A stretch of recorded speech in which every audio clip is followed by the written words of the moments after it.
And yes, we are live. Yes, we are live on Let's Think Podcast. And I'm your host, Sheikh 7 Islam L. Everybody, before, let us remember Fez Dealer. Go shop with the Fez Dealer. Get your urban Islamic experience with the Fez Dealer. Google the Fez Dealer. He'll get you straight. And yes, we're on Let's Think Podcast. I'm your host, Sheikh 7 Islam L. We're waiting on our brother Jarvis McGriffell, our co-host, and possibly a special guest.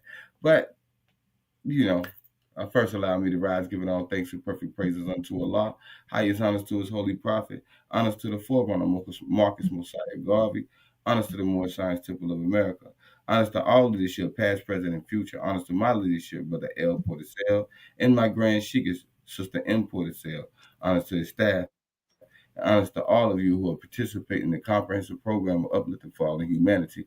And honors to my guest, brother, my brother, Zion Lexx. Zion Lexx is in the building, So I think everybody pretty much knows who you are. But for those who may not know who you are, I would like to give you an opportunity to introduce yourself, brother All right, all Zion. right, all So right. So first and foremost, it's an honor to finally arrive and make my way on your platform. As we spoke behind the scenes, we had tried to make this available some time ago, but I always like to say, and you certainly agree, that the timing is always divine timing. So the timing is right.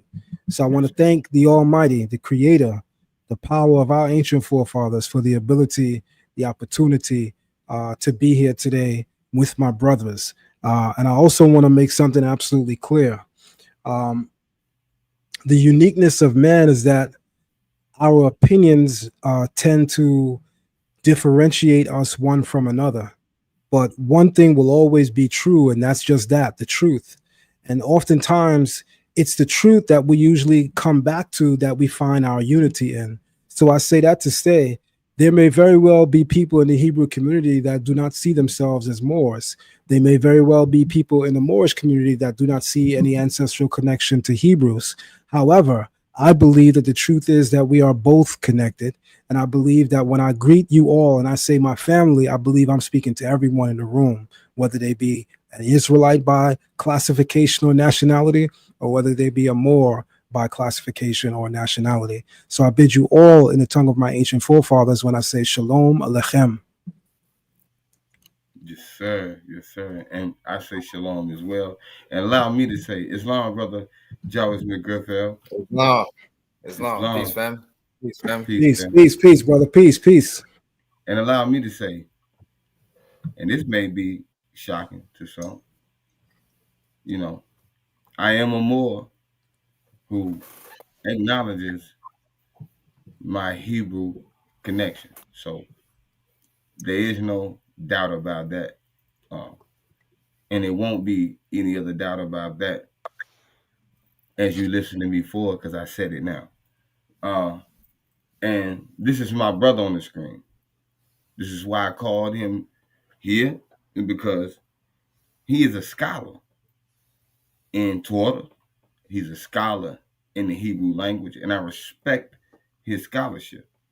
And I feel like he is a foremost front runner of scholarship in Hebrew and Torah in our community, in the conscious community here in North America. So I will always honor and put my brother on the platform when those issues are raised. So just to let ones know what this is. So um tonight our discussion is this: who and what is Elohim, right? And the reason, Brother Zion Lexx, I bring this up is because in the Moorish Science Temple of America, we also acknowledge and bear witness to Elohim. However, we do know that that is a Hebraic term, and in Hebraic philosophy, it has a certain root and definition. So I wanted you, being a scholar in that area, to talk to us about Elohim as it relates to, and I'll say this is my understanding, that Elohim is significant in regards to creation. So I would like for you to talk to us about Elohim from a Hebraic perspective, and I mean from a Torah perspective, because that's where we draw these degrees from. So let's talk. Let's build. Could you educate our people as to who and what Elohim is? All right. So I'll begin with definitions. There's a catchphrase that I like to use often, and the catchphrase says this: definitions bring us to a place of discernment. Therefore, anything that we're seeking to ascertain or understand, we have to first define it. So the term Elohim is regarded by Hebraicists as a masculine plural noun. That's a masculine plural noun. There are some Hebrew grammarians that actually regard it as what we call the majestic plural. So based on context, the term Elohim, it can refer to one great God, as in the God that created the world, or it can refer to an assembly on high, like a divine council, or it can even refer to an earthly judge or ruler. And sometimes when you explain that to a novice, there's confusion. They're like, no, I heard the word Elohim is masculine plural, so it's always talking about many gods. I don't know about anything else, right? It's a plural word, so it got to be talking about more than one people. But Hebrew, like English, depending upon context, one word can have different meanings. And I'll just give a quick example. I live in New York City. Some of y'all can relate to what I'm about to say. In New York, there's a couple ways we use the term good. I see a brother that I know, and I say, what's up? You good? He look back at me. Yeah, I'm good. You could go another way, walking down the same street, and a guy I don't know is staring at me. And maybe if I'm staring too hard at him, he might look at me and say, yo, you good? I think we all know those two goods have different meanings. Oh, correct. So context always determines what we're saying, no matter what language we're speaking. So in Hebrew, this becomes a little bit more nuanced when you add verbs and adjectives and the other parts of grammar. Then yes, we can really develop this idea of context even more. But to make it very short and concise that everybody is on the same page, the term Elohim is a deeply nuanced term. Depending upon context, it can refer to the Most High. Depending upon context, it can refer to a council on high. Depending on context, it can refer to an earthly ruler or judge. And usually, the passages are very clear as to which it is. So for instance, I'll go for what I think may be the elephant in the room. Let us create man, Genesis chapter 1. Right? Or we can start as early as the first verse, which opens up in Hebrew, or as we say, Bey Ivrit in Hebrew, Bereshit bara Elohim et ha-shemayim ve'et haaretz. Which is to say, in the beginning, God created the heavens and the earth. But I could not go on. I know I could not go on until we hear from our good brother. So I'm gonna pause on that for a moment as we all welcome in our good brother, Sharif Anael-Bey. Hey, Zion, brother. You are a master of ceremonies, brother. You are definitely an MC. Yo, you know what up, man? He is definitely. Yo, it's good to see you. You know what I'm saying? I do know you. Likewise, man. It's a reunion right now. Yes, Oh, man, it's beautiful. No, Beautiful. listen. The brother Sheik 7 sent me the link. I said, ooh, because I'm doing all kinds of other things. I said, yo, my brother's on. I gotta jump on real quick. If you let me on. But I paused for a second. And I gotta say why. Because man, oh man, y'all are in for something. You hear me? Yes. No. See, listen. when the brother started, when he said Elohim, the word is so nuanced, and then he gave 3 particular examples of the expression of the nuance. Bro. Like, I just want to hear him go, bro. I got my pen out. Go ahead. All right. So I already know this conversation is gonna be powerful. Depending upon what direction that we take it, especially if we talk about the conscious community, there might be a little bloodbath in here. Zion, this is what I want everybody to know from this point on. Let's Think Podcast. Everybody that comes on Let's Think Podcast, they are ready to defend their position. Come on so now. If you have any contention to what they demonstrate on this podcast, everybody that is on this podcast is ready to sit in a debate. Zion Lexx, how we say it? Their position. Zion Lexx, how we say it? Say when in our Doc Holliday voice. Say when. Say when. Because I'm your Huckleberry Finn. Come on. Let me tell y'all again. If you have, it's no need to get in my listen before we get started. There's no need to get in the conversation in the comment section and do your emotional rants. Only thing you have to do is hit my email and I'll put it in the chat. And the only thing you have to do, I want to have a public dialogue live with this individual.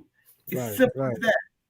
Right. Don't come to my post on Facebook, Instagram, and any of that.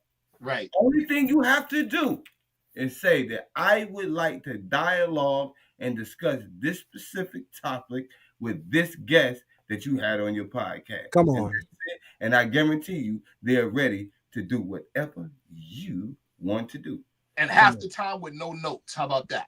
Woo! We good on our feet. Woo! Let's go. So we good on our feet. But real quick, I want to go back to what the brother, listen. When he said, like I said, I got my pen ready. Listen, when he said Elohim could refer to a council. Yeah. Whoa. Yeah. Whoa. Let me tell y'all something.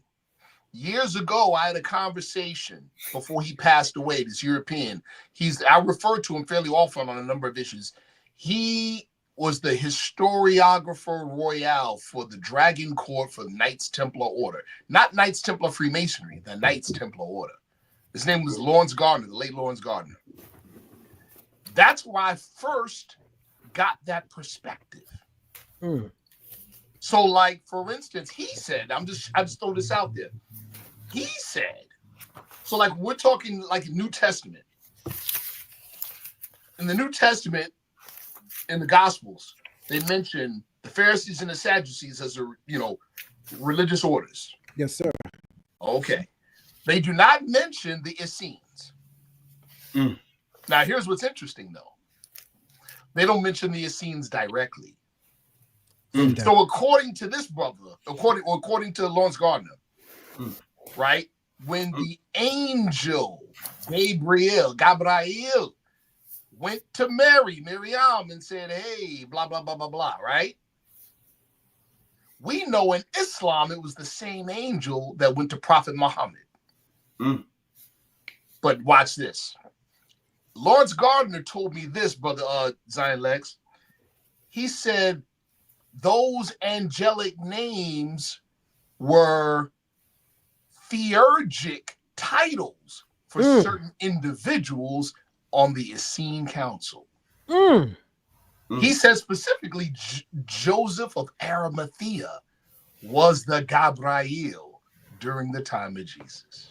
It's a powerful outlook and powerful perspective. So when you said what you said, I got goosebumps. I was like, That's what I thought about. So I know this conversation is about to be heavy. Oh, you thought about that? Hold on, wait. You thought about what, McGriff? I thought about the past show when he said it could be a council. So you think about in the temple, the grand body.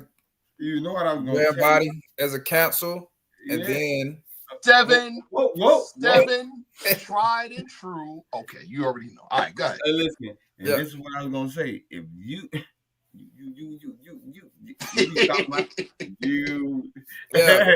yeah. But also just related to the show we done last time, and we talked about the titles and how they relate to different people. Just to let y'all know, this is Sister Grand Sheik too, bro. Me and him is like, yeah, we have this very in-depth exchange of information, and when he slips on giving me something, I'll be like, you. Yeah, he do me the same way. So we're here now, and I just wanted to express that there, so they didn't know so they would know what we were talking. Yo, let's let our brother cook, man. Let's go, let's cook, Zion. All right, let's get it in, man. I got the dictionary open because I know we're gonna get heavy, but so yes, so the term Elohim is regarded as a masculine plural by many Hebrew grammarians, and I'm going to be a bit controversial because I don't think that you brothers are would shy away from controversy, right? I think controversy is where we learn the most, actually. That's a fact. So here we go. Even the Hebrew community is going to find this interesting. A deeper look at the term Elohim reveals that it's not simply a masculine plural noun. It's actually born out of a feminine singular noun. And here's where things get really edgy. You have a term in Hebrew called El. This is a title evoked hugely among Moors, right? Yes. All right. The term El is literally the term for power in Hebrew vernacular. So like when I'm born in 1979, and coming up in the late 80s, there was a song that we said, I got the power, right? Well, that in Hebrew, if we were speaking Hebrew, that would be El, right? The term El is how we say power. Now, the plural of that term is Elim. Elim. Listen to me very clearly. Not Elohim. I did it. Yes. Okay. All right. Elim. So we're going to go somewhere very powerful for a moment. One thing about me and my specialty is I've always had a fancy for Hebrew.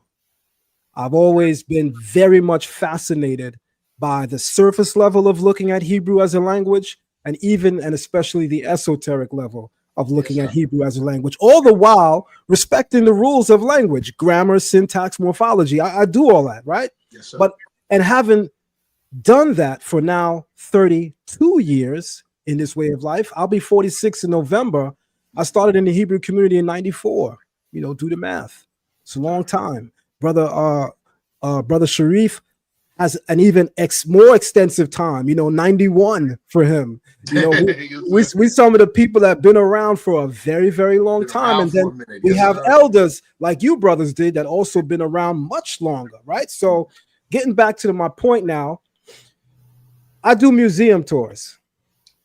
In the museums, especially a history museum, an ancient history museum, one of the things that you'll learn is that the earliest object of veneration you find in bulls, right? So, and the reason why the earliest object of veneration in the ancient world is a bull is because when you think of a bull denotes power. Correct. Strength. Now look at the term for God in everybody's language. The German word God means power. Power. Look at the Kemetic term, Netcher. Don't let me open up Budge's dictionary and show you that a variation in spelling of the term Nedger, spelled N-D-R, which can also be linguistically related to Netcher, actually also means power and strength. And then, of course, Hebrew, power and strength. And Sharif, I tend to be a little geeked out. Yes, sir. So I asked myself a question one day via Google a couple of years ago. I said, if a bull is also an ox in the form of a male bull, and Sumerians have what is regarded as the oldest civilization, so they probably have the oldest thought base.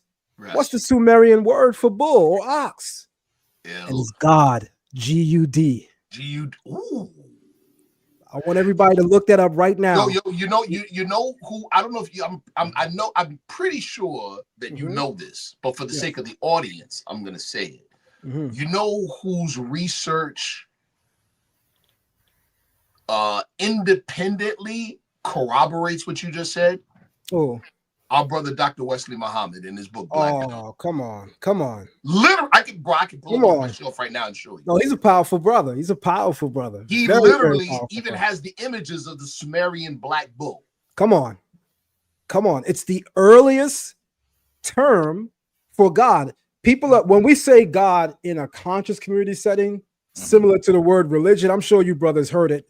We have no problem saying religion because we are, I wanted to say educated, but saying educated in the West sounds like indoctrination. So I want to be careful with my words. Because we are enlightened. That's the term.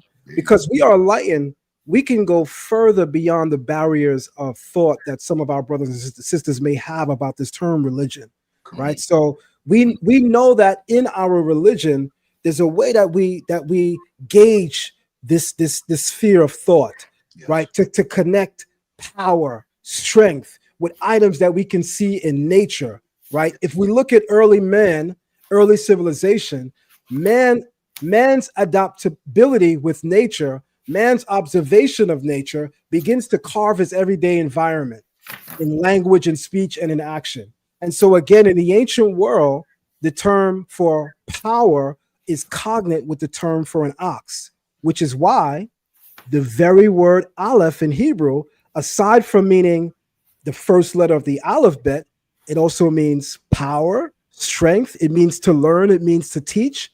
But it's also the Hebrew word for ox. That's a fact. Or bull.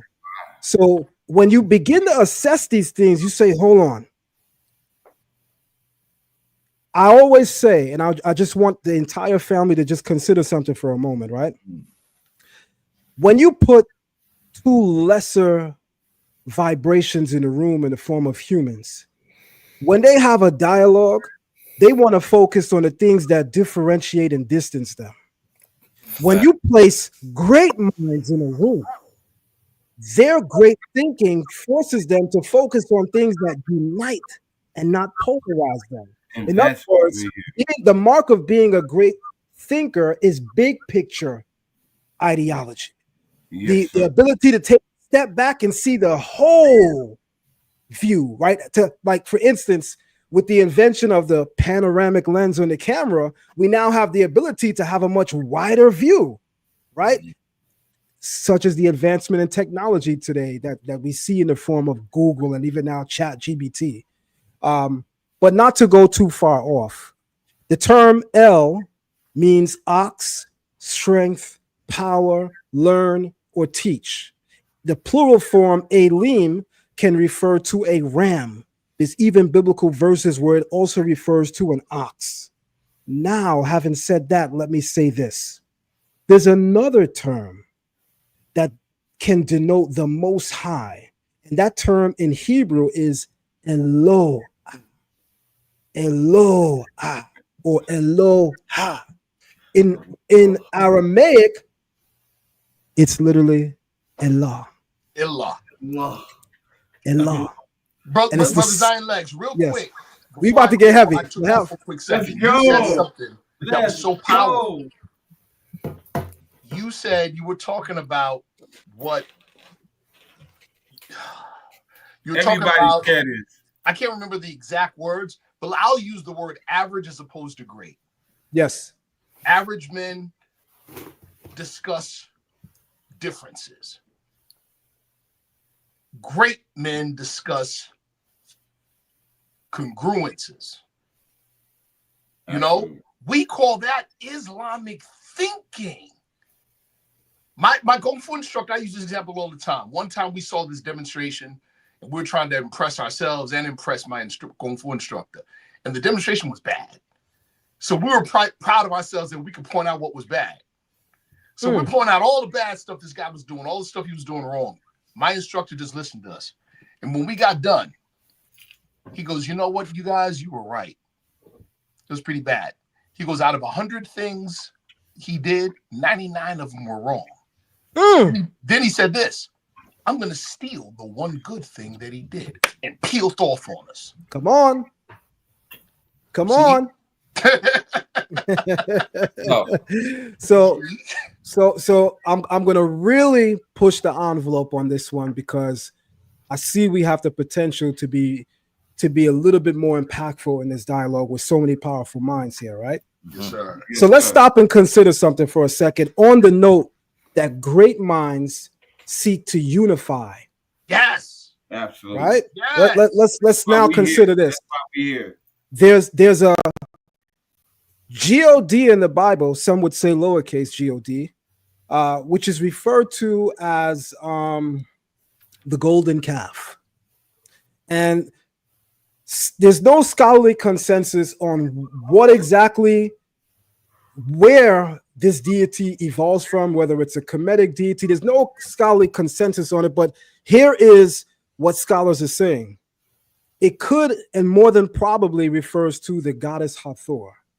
So that when the Hebrews came out of Egypt and they made this golden calf, it's supposed to be a representation of Het Heru, right? Which is the goddess Hathor. That's now, right. Here's where things get interesting. Hebrews will say, yeah, all right, I'll buy that, but it was still pagan. And even, Hathor, the goddess in Kemet, she's pagan. And I say, okay, why is she pagan? Right.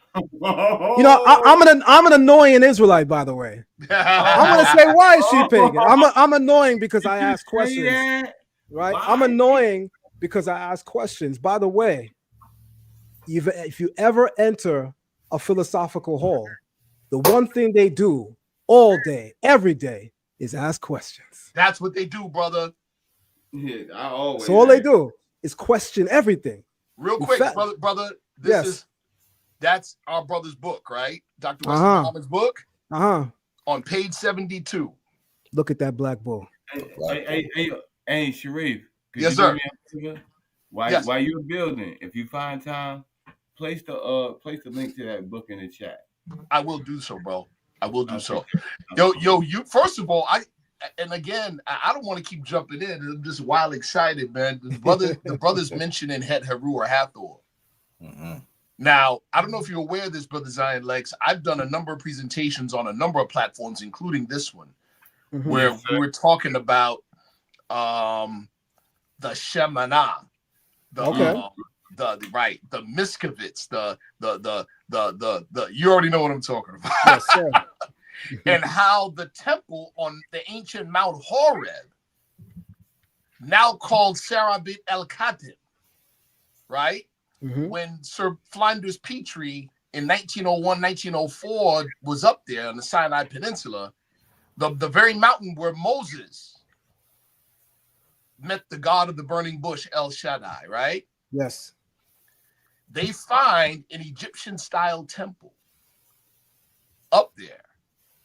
Sure do. With a crucible, with crucibles, bottom line is, I'll just cut short, they were manufacturing the philosopher's stone, white powder gold. And that temple was dedicated to the goddess Hathor. You see, this is why knowledge is beautiful. Knowledge can do two things. It can puff you up or it can bring you down. And by bring you down, I really mean it reveals your humility. Because that's the one thing knowledge is supposed to do. Right? Yes. If knowledge puffs you up, you inserted it in the wrong. Come on now. Shout out to Shaka Amos. You put it in the wrong place. Yes, sir. Yes, sir. You put it in the wrong place. I told y'all, this hand right here, it tend to get a little bloody. My apologies. Let's get it though. Let's get it though. But we got a lot of other topics to deal with it too tonight. So absolutely. Yes, sir. But being a little bit more scholarly astute, there's a powerful direction I want to take this in, right? I think it's important at times that we think outside the norms of our thought sphere, come out of our own narrative, come out of our own box, because in doing so we might see something anew. And what I mean by that is to continue with what I was saying.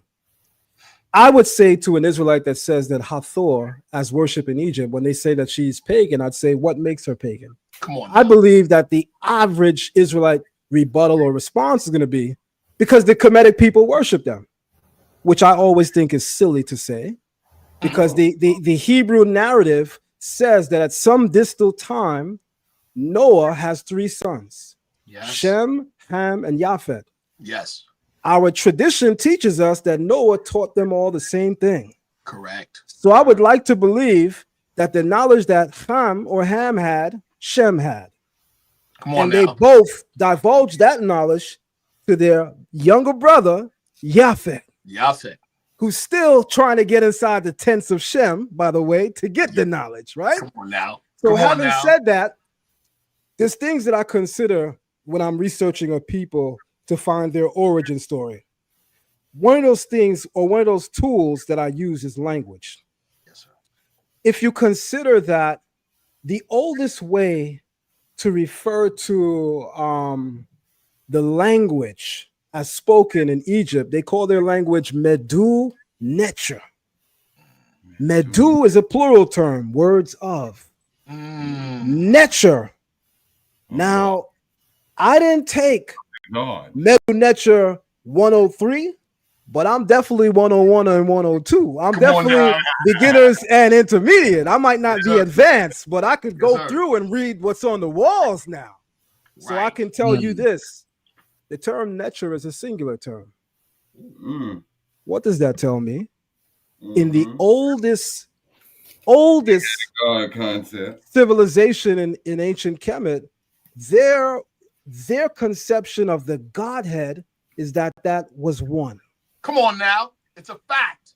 And I always explain to people that the difference between what is reframed as polytheism and monotheism boils down to vantage point. If you brothers don't mind, I'll give a 60-second demonstration. Please do. Go ahead. If you look at an old church, you'll notice that the old churches have stained windows. Yes. If you are outside the stained window, you get to witness the beauty and perhaps even the glory of the sun and its light beating on that window. Yes. Now, if you are inside the church, where perceptions are usually warped and twisted anyway, right? That singular light comes through that prism as several lights. That's fact. But to the person on the outside, closer to the source, what is construed in the church as more than one, the closer you are to the source, the more you realize that it is one. One light. Having said that, the Asiatic people in the world who founded, I'm going to say it, the Asiatics that founded, the Afro-Asiatics that founded civilization, our doctrines may have had at junctions in time polytheistic views. Absolutely. Yes. But we birthed this idea of what is framed monotheism. Come on, bro. Because our tradition, our culture teaches us that we were and are the closest to the source. As such, we realize that no matter how many different ways the source may manifest its presence in the world, one time as a powerful and mighty God, another time as a loving and nurturing mother. Did he say that? I sure the hell said it. It's still the one. So I say that to say the Hebrew God in the Hebrew God in the Bible has feminine depictions as well. Hebrews don't like to talk about that. When you go into the book of Job, the creator is described as a woman that is bearing her young and allowing them to suckle at her breasts. Come on now. But we're speaking of the creator. Come on now. So, I mean, I don't know it all, but my mama told me one thing this boy got a lot of is common sense. Come on and now. Common sense tells me that when God created man according to Hebrew scriptures, he created man Bezalem in his image, and from that image was produced male and female, then that must mean that what is called Elohim must be a composition of male and female energy, which Come on now. I don't know a lot about science, but I know that the masculine polarity and the feminine polarity, and you put those two poles together, and now we got light. We got manifestation. We got power. There we go. There we go. Yo, brother, a couple things I got to say to that point. One, in More Science of America, and this is something like in chapter 1, Holy Chronicles, More Science of America. Chapter 1, there's a point where it says, so Allah, the husbandman of everything there is. Now, hold on. People hear the word husbandman, they automatically think man. No, look up the definition. That is feminine. Husbandman is a nurturer. Come on. That's feminine. Come on. That's feminine. Of course. It's a nurturer. That what nurtures unto perfection. That's right. What is the mother of virtues? And the harmonies of life. And breeds justice, mercy, love. The mother of the virtues. Come on. Now, here's the other thing, Brother Zion, that you said is crazy. Yes, sir. So, when you say, another book reference. Julian Baldick, Black God. The Afro-Asiatic roots of the Jewish, Christian, and Muslim religion. Oh man, let's go. Let's go. I'm gonna definitely have to put that on the to read list.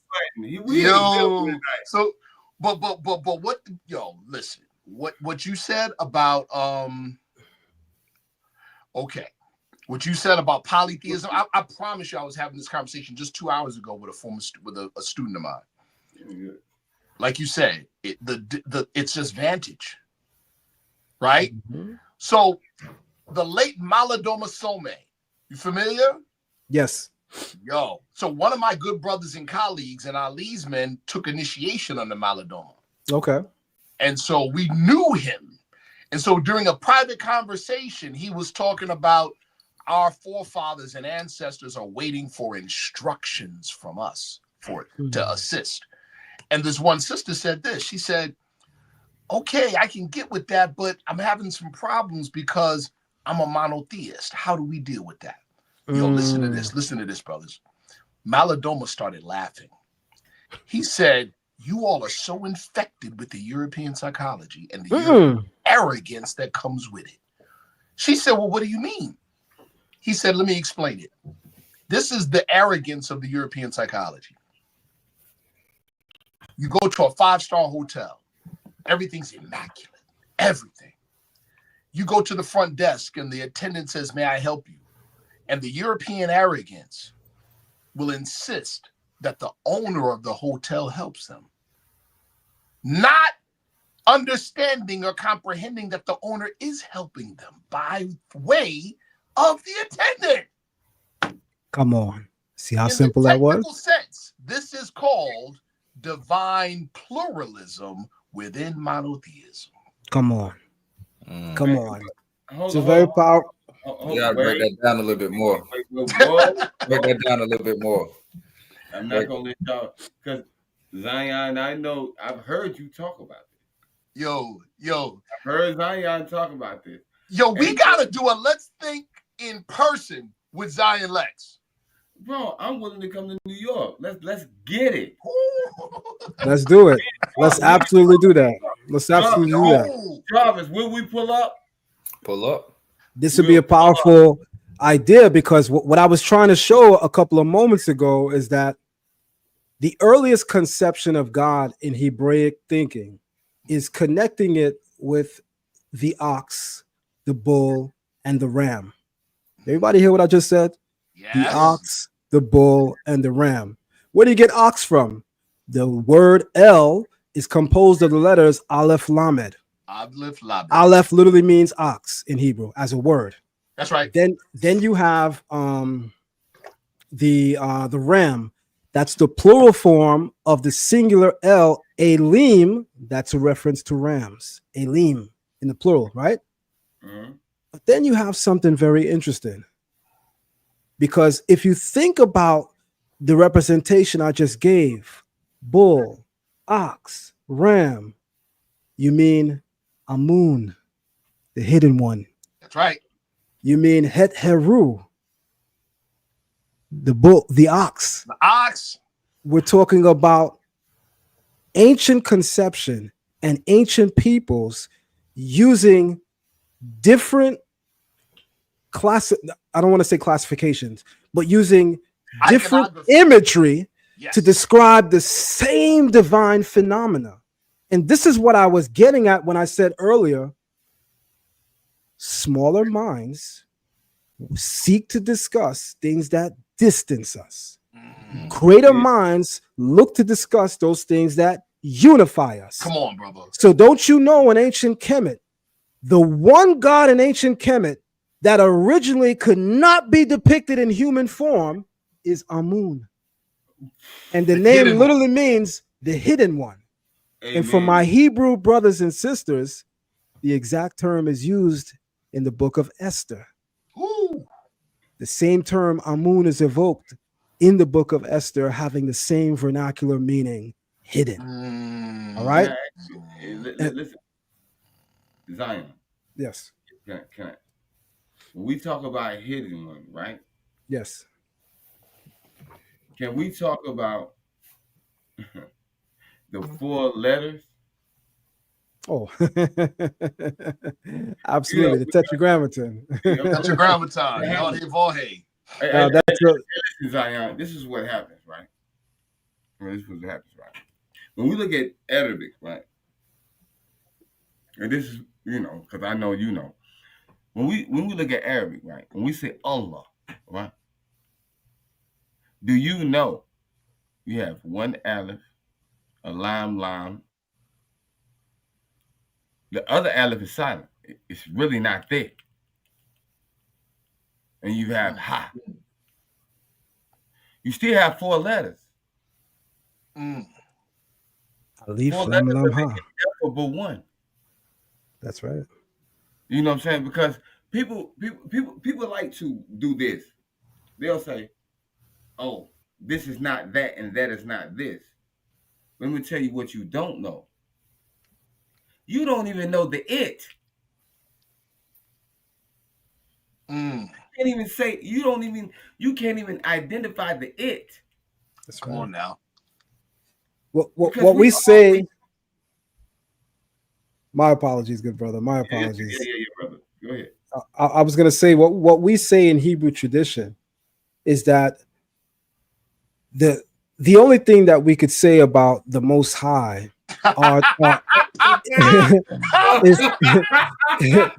is to acknowledge those things in existence that bears witness to his creation. There's nothing we can say about the essence of the Almighty. So in a more esoteric setting, like a Mekubal, a Kabbalist, would refer to the Creator as the ineffable one. The ineffable. Because he is without definition on all levels. And when you think about the Tetragrammaton as an idea, it literally is trying to say that it is unknowable by man. Correct. Right? There's nothing we can say about it. Like and I'm just gonna reveal a little bit more from the veil for a moment. Yes, sir. Kabbalists usually refer to the Creator as Ein Sof. That's right. Ayin Sof, which means without. Then Ayin Sof. Then Ayin Sof Or. That's there. You go. There you go. Or Ayin Sof Or, the light of Ayin Sof. Light. Yep. So, in calling the Creator Ein Sof, what we're saying is that there's no definition for him, meaning that any attempt made to compartmentalize, discern, understand will fail at all junctions. Absolutely. Because there's the way that our brain works. Let's start there. The way that the human brain works is it must, in order to process thought, the mind takes an idea in, but then it must compare and contrast it against something that already exists. So now think about it. Bro. As long as we've known each other, Brother Zion Lexx, as long as we've known each other, you have always heard me say this phrase. We sound too much alike. Hey, listen. Since the very first meeting, good brother. Big brother. Since the very first meeting, man. You know, so they sound way too much alike. We have to say when Brother Zion Lexx, when you started to talk about just now about the ineffable nature of right, and Sheikh 7 said you don't even know what it is, right? Come on. Okay, we say. Well, first I'll start with this. We have a question in our questionnaire like catechism, right? Call and response. To whom do we refer to at times as being the great God? And the answer is Allah. But notice we didn't just say, well, what's his name? Because to name a thing now makes it a mere ideal of man, right? Come on. So then we say this. What have you to say about the holy breath? And the answer, all we can say. That is it is great. It is good. It was and is and evermore to be. Amen. Amen. And that's very interesting because it shows the commonality in ethnicity, tribally, nationalistically between Hebrews and Moors. If we're sounding so much alike, maybe there might be, I was told I sound like my dad. My dad is told he sounds like his brother, my uncle. When there's that much, relatability, there may be some kindred. Come on, brother. Connectedness here. And of course there is. We're talking about the Hebrews and the Moors. It was one family. I remember Sheikh 7 years ago. I remember Zion Lexx was preparing for a debate. Now, I can't remember who it was with, but it was somebody dealing with the Kemetic community, right? Yes. He was preparing for a debate. And again, intelligent thinker. You know this about us, Sheikh 7, in 2016, when I was preparing for the debate with Brother Reggie. What's the first thing you do? You study your adversary. Mm-hmm. And you do it, you do it earnestly. Yes, you sir. Study your adversary. You might learn something. How about that? I remember Zion Lexx telling me this. He was like, yo, guess what I learned, brother? That's right. I learned we're way more alike than we are at difference, at variance. Come on. To the point where he was like, yo, all of us are Canaanite descendants. Come on. Why wouldn't we be? See? Every single one of us. See? And where we go wrong is to get hung up on language. Yes, sir. And get hung up on tribal, and tribal designation and names. Again, going back to this idea of the creator, though. Yes. When we speak of the creator, Habore, the creator, we're only speaking of our understanding of this entity, of this deity as it pertains to creation. In other words, any name, any title of the Most High that we could ever evoke is always with respect to creation. But ask yourself a question. We say of the Most High that it exists before creation. So I have some of my students that are a part of Learn Torah Hebrew Academy. They're in the comment section, so they could bear witness to this question that I always posed in class. And the question I always ask the class to force us to come out of our boxes is to ask, give me a name of the creator before creation. And then I go on to tell them, if you can find any name in the Bible that is applicable to the creator before creation, I'll stop teaching. Come on, brother. And that includes the Tetragrammaton. That includes Tetragrammaton. That includes the Tetragrammaton. That is heavy. That right there, boom. I wish I had bombs. Yo, Sheikh 7, there's a Sufi author, right, by the name of Ahmed Halusi. He has a book called. I got all his books, bro. Oh, you already know then. He has a book called Muhammad's Allah. I love the book. I sent it to Jarvis. Ask Jarvis. Yo, in that book, he talks about this, subject we're talking about. And he says, we can't name the ineffable because you only name things. And the ineffable is not a thing. No. It is thingless. if we go back to the Quran, right? If you notice, Allah charged Adam with naming things. Post creation, bro. Post creation. That's right. That's right. So, yeah. Oh man, we going there tonight. This becomes a powerful dialogue because when you begin with language, you end with enlightenment. Yeah. Right. In understanding that every name, every attempt at referring to the Creator prior to creation will always fail, simply because every name of I'm even using the term creator loosely because before creation we wouldn't call the creator creator. There's nothing that exists except it. There's nothing created. The creator is not created, made, shaped, or formed. Nope. Pre-exists all of that.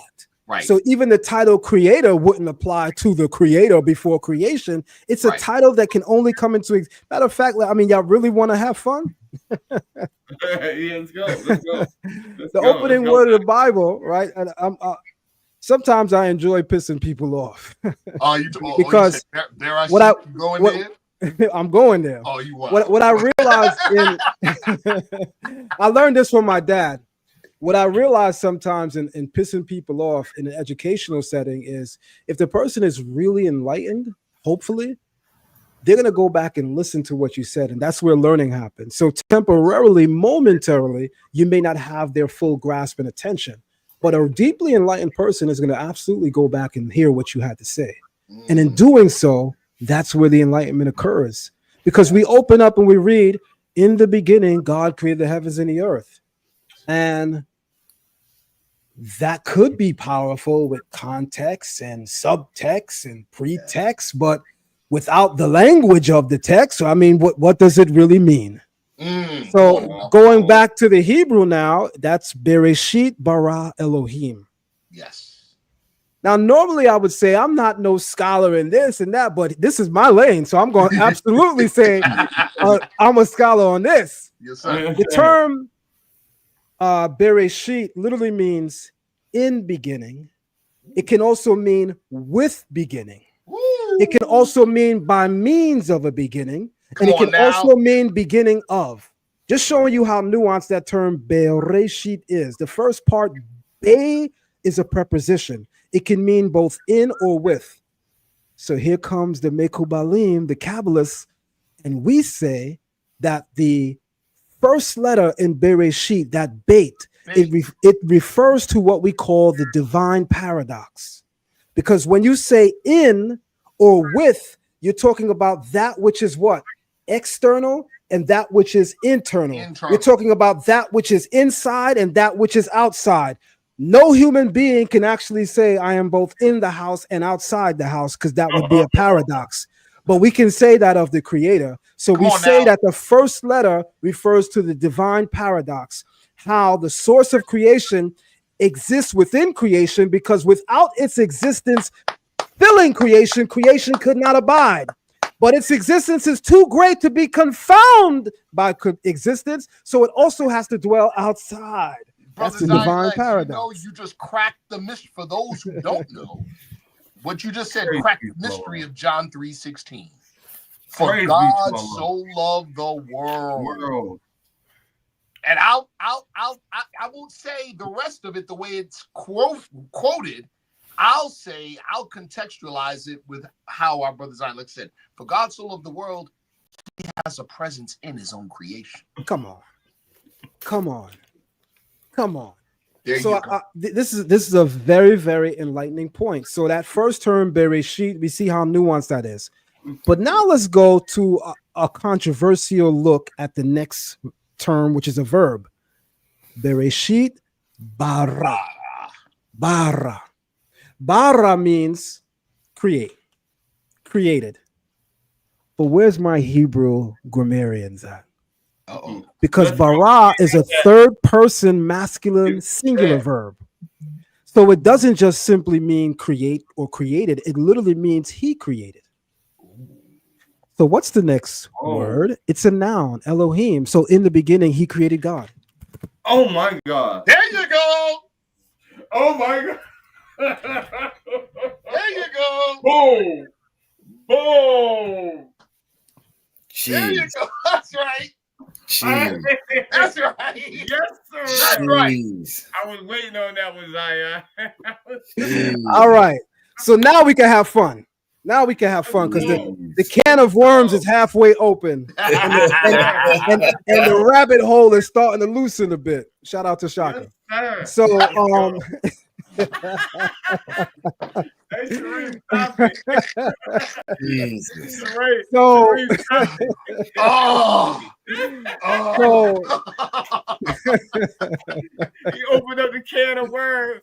So now things get interesting now because as easy as that came out, it can be grossly misunderstood. This is true. And it could be intellectual dishonesty to not stand here and also make sure I qualify and delineate exactly what I mean by that. Yes, sir.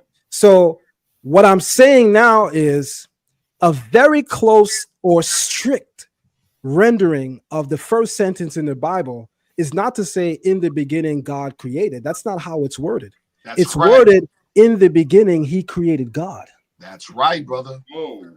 And what we mean by that, what is meant by that is we're speaking of first and foremost the thing, and I'm using that word very intentional, Yes, sir. the entity that is, or the source of creation, which is doing the creating. Notice it's not named. Correct. It simply says he created. Because remember, the source of creation is unnameable, is ineffable. You can't name it. So in referencing the source, it simply says he created. And the first thing he created for himself is the title Elohim. Woo. Because it is through the guise and epithet of this title, this function, that the source of creation will now create the world, but listen very carefully, under the guise of morality, ethics, and justice, because the term Elohim denotes morality, ethics, and justice, which is to say the foundation of the universe is morality, ethics and justice, divine law. So the first thing the source of creation creates is a title for itself. Now, this might sound new to people who've never been in a corporate world with a completely new job. So we're entering this like neo space age where chat GBT and so many breakthroughs and advances. Just think about something for a second. Yes. Coming is a time, it already came, by the way, where something entirely new is about to be created. Yes. Nothing like it ever. So guess what? In a job setting, in a corporate setting, the first thing you're going to need is titles and functions. Absolutely. The first thing the source creates for itself is the title Elohim. There you go.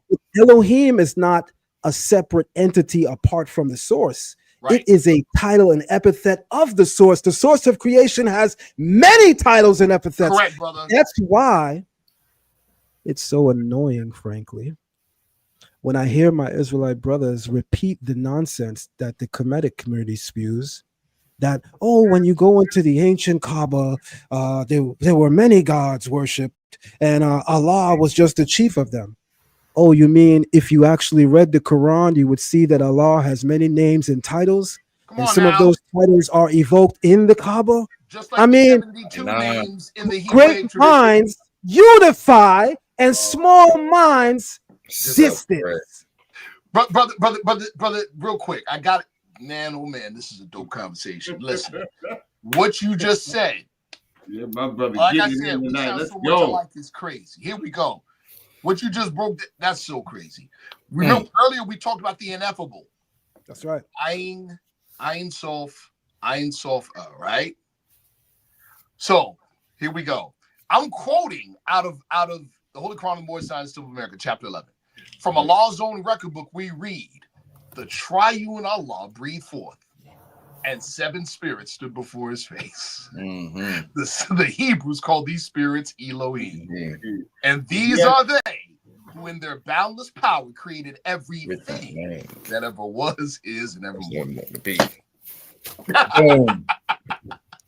Let me tell you, the moment that we can find on earth within ourselves genuine character, yes, and wholesome love for each other. Come on, that's where great dialogues are going to happen. Absolutely. You always know that where there's no love, there's no peace.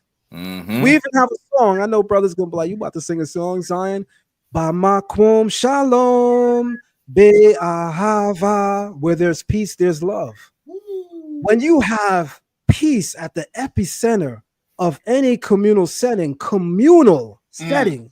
you're gonna have love. That's right. The reason why our conversations typically always go left in the unconscious conscious community is because there's no love. No love. There's also no humility. Come on, bro. So where there's no love and there's no humility, surely there's no character. That's right. No character worthwhile to mention, at least. Exactly. All right. Not unless we're talking about Big Bird and Chaka. I'm playing. I haven't spoken to Shaka in a while. I'm just trying to say hi to him. and Shaka, almost hello. But no, so and again, I want to underscore this really quick too. Man, oh my God. A lot of what our brother is sharing, and this to the audience, these aren't things that are taught openly in this world. That's right.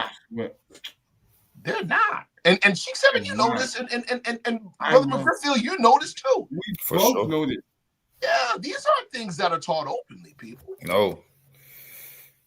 And the reason they're not taught openly, I'll just say the word, the reason they're secret teachings is because they carry a different narrative, and it's narrative that changes the world, people. Mm-hmm.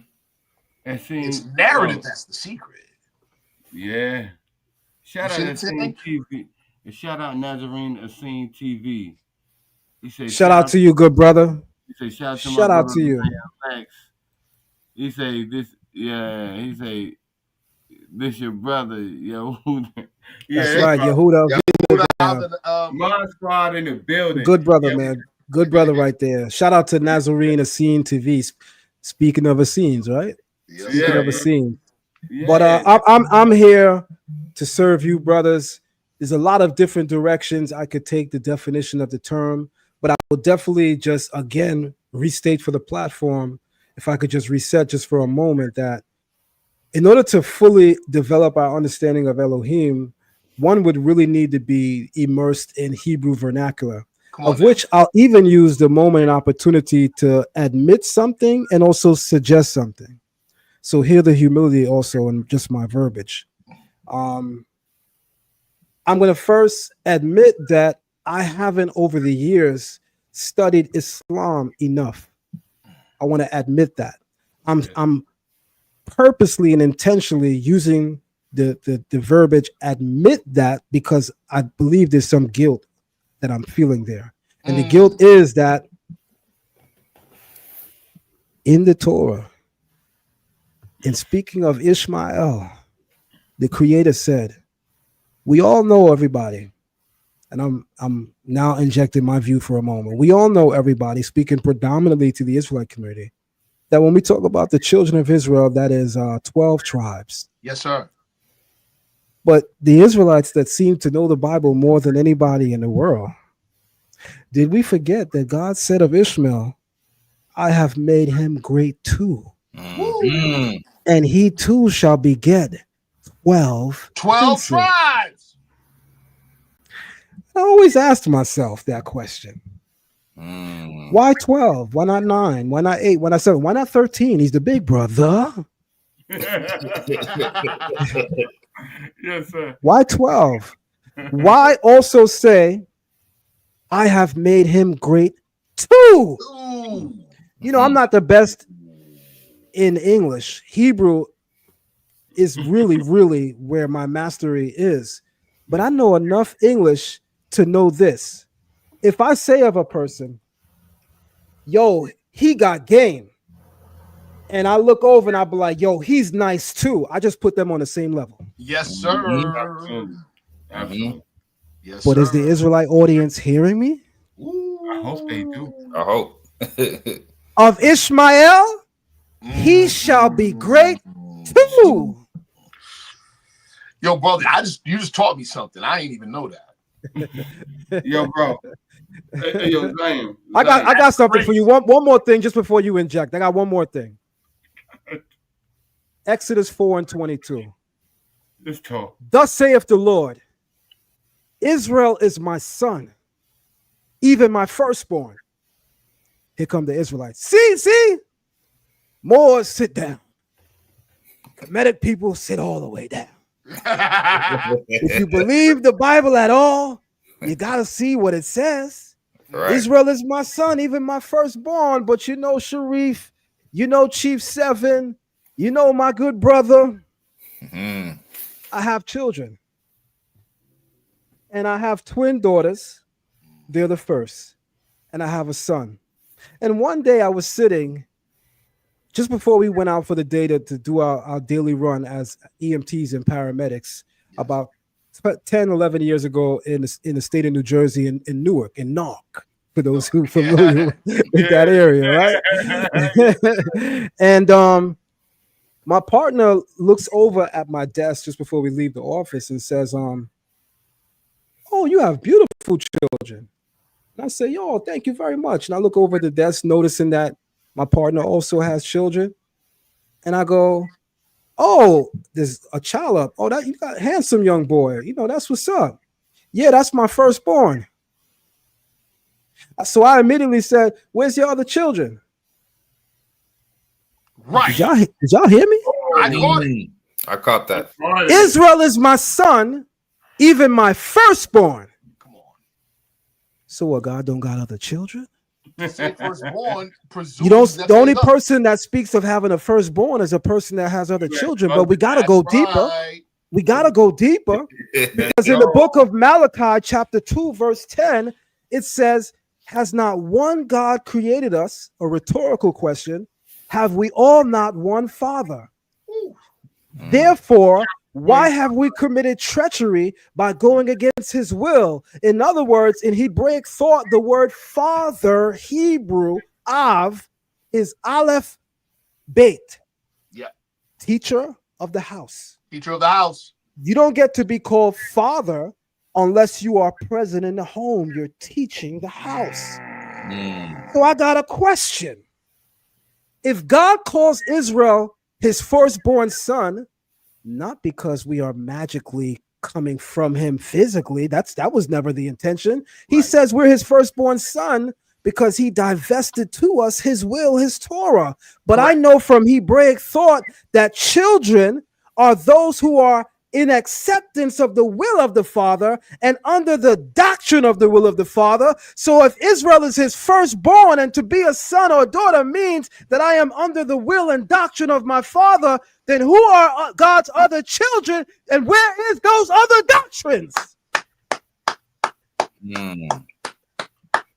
Talk that talk. Talk that talk. Yeah, brother. This is powerful conversation. You know, I hate to say this, but there's a song. One monkey don't stop the show. That's right. One monkey don't stop the show. And with all due respect, Israelites, the Bible records that there was a long period of time, we still in that time, where we lost our way. We lost our knowledge. We lost even our identity. But I heard a record. One monkey don't stop the show. That's a fact. If we fell off, you mean to tell me momentarily God's will stops? No, not.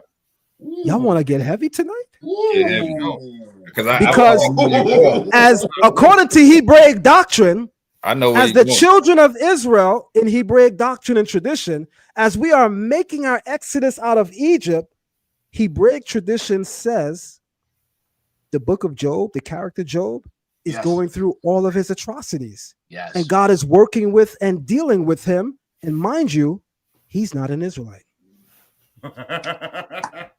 So this whole time that we was in Egypt, before Moses was grown up, before anything was moving, shaking, and popping, there was someone else in another part of the world that God was working with. So I say to Hebrews, if you remain closed-minded, then that's exactly what your enlightenment will be. You'll be closed to it.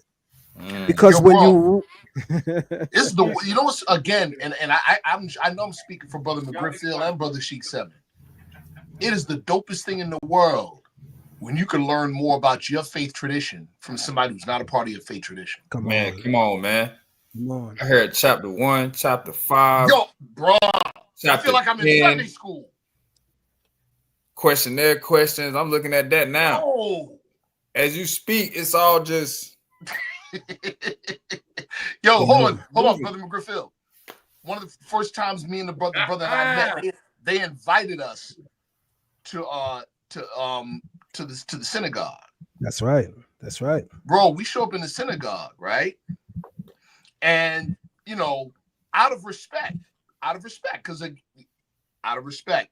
we didn't go fezzed up. We wore kufis. Bro.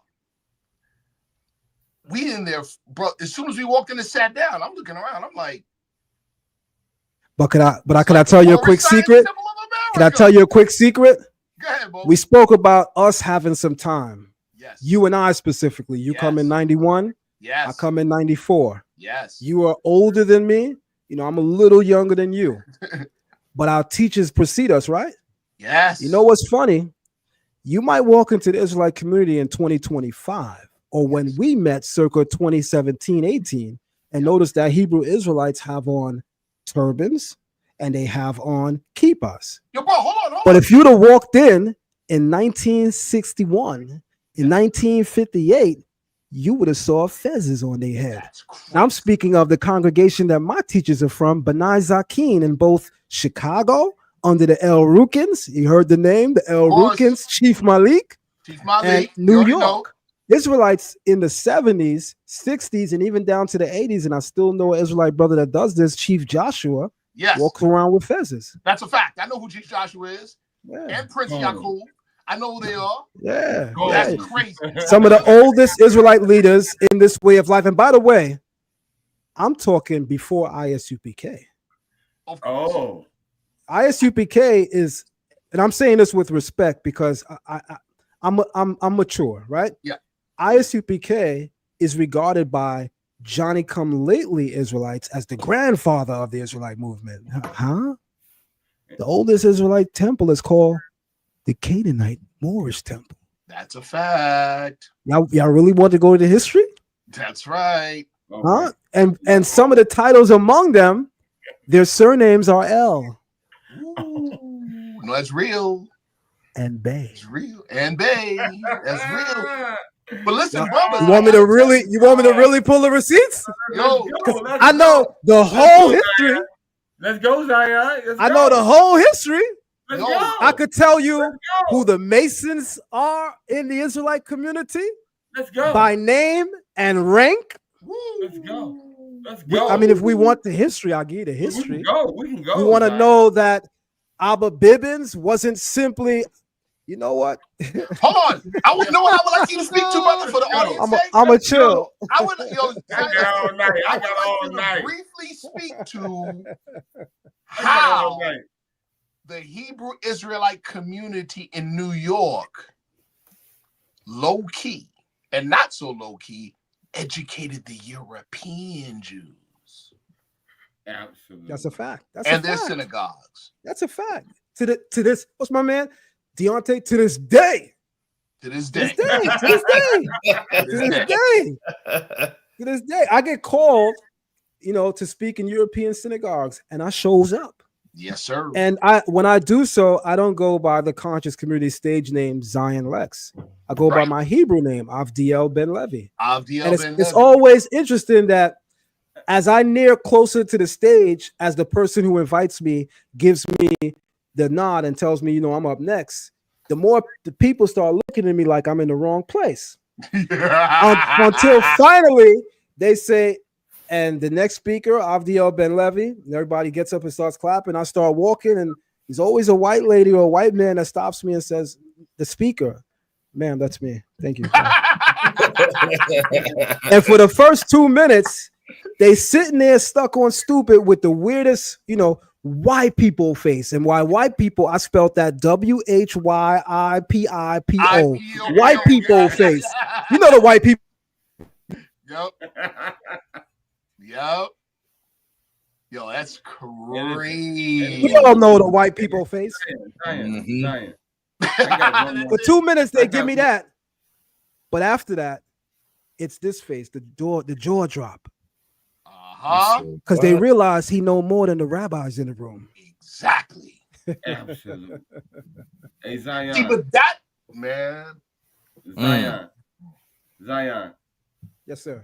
Zion, I got one more. I got one topic for you, right? That I want you to touch before you get out of here. And I was privy to look at one of your videos, right? And I talked to you about that video. And I loved it so much to the point where I was like, yo, like I want you to do a whole presentation just on that topic. But let's go into this topic right quick. We done talked about Elohim. I think the people done got that. Mm-hmm. But listen, let's talk about Abraham, brother. Let's go. Let's go. Let's go. Please. Let's talk about Abraham because I listened to your recent video. You know what I'm saying? And you talked about Abraham in Islam and Hebraic thought. So let's dive into that a little bit. Let's because that's a uniting measure for us all. That's so right. Let's talk about that a little bit. Let's talk about it. All right. One of the ways that I evoke thought out of students in my academy is to do, as I mentioned earlier, is to ask questions. Mm-hmm.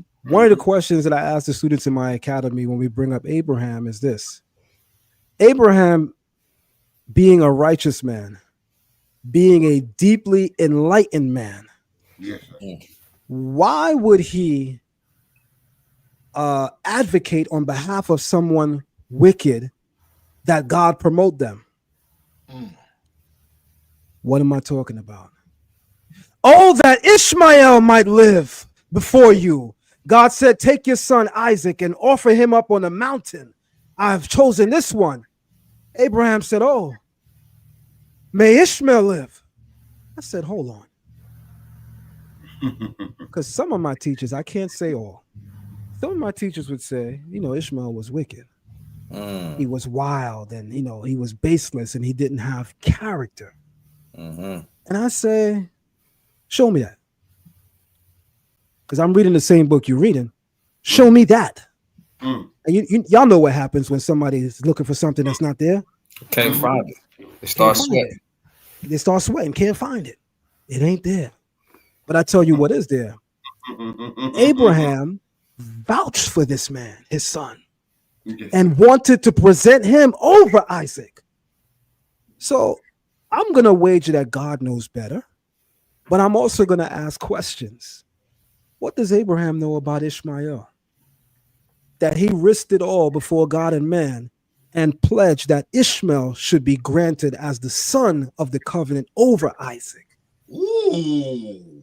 I also want to say to the Israelites that if Ishmael is wicked, as the Israelites say, then why did God make him great too? Come on now. As is written in the Torah.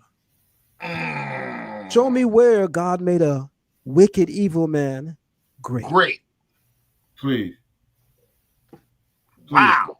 So I say that to say we could open up the can a little more if y'all want. Let's go. But I'm just gonna follow where you lead me. It depends on where you lead me. Brothers, listen.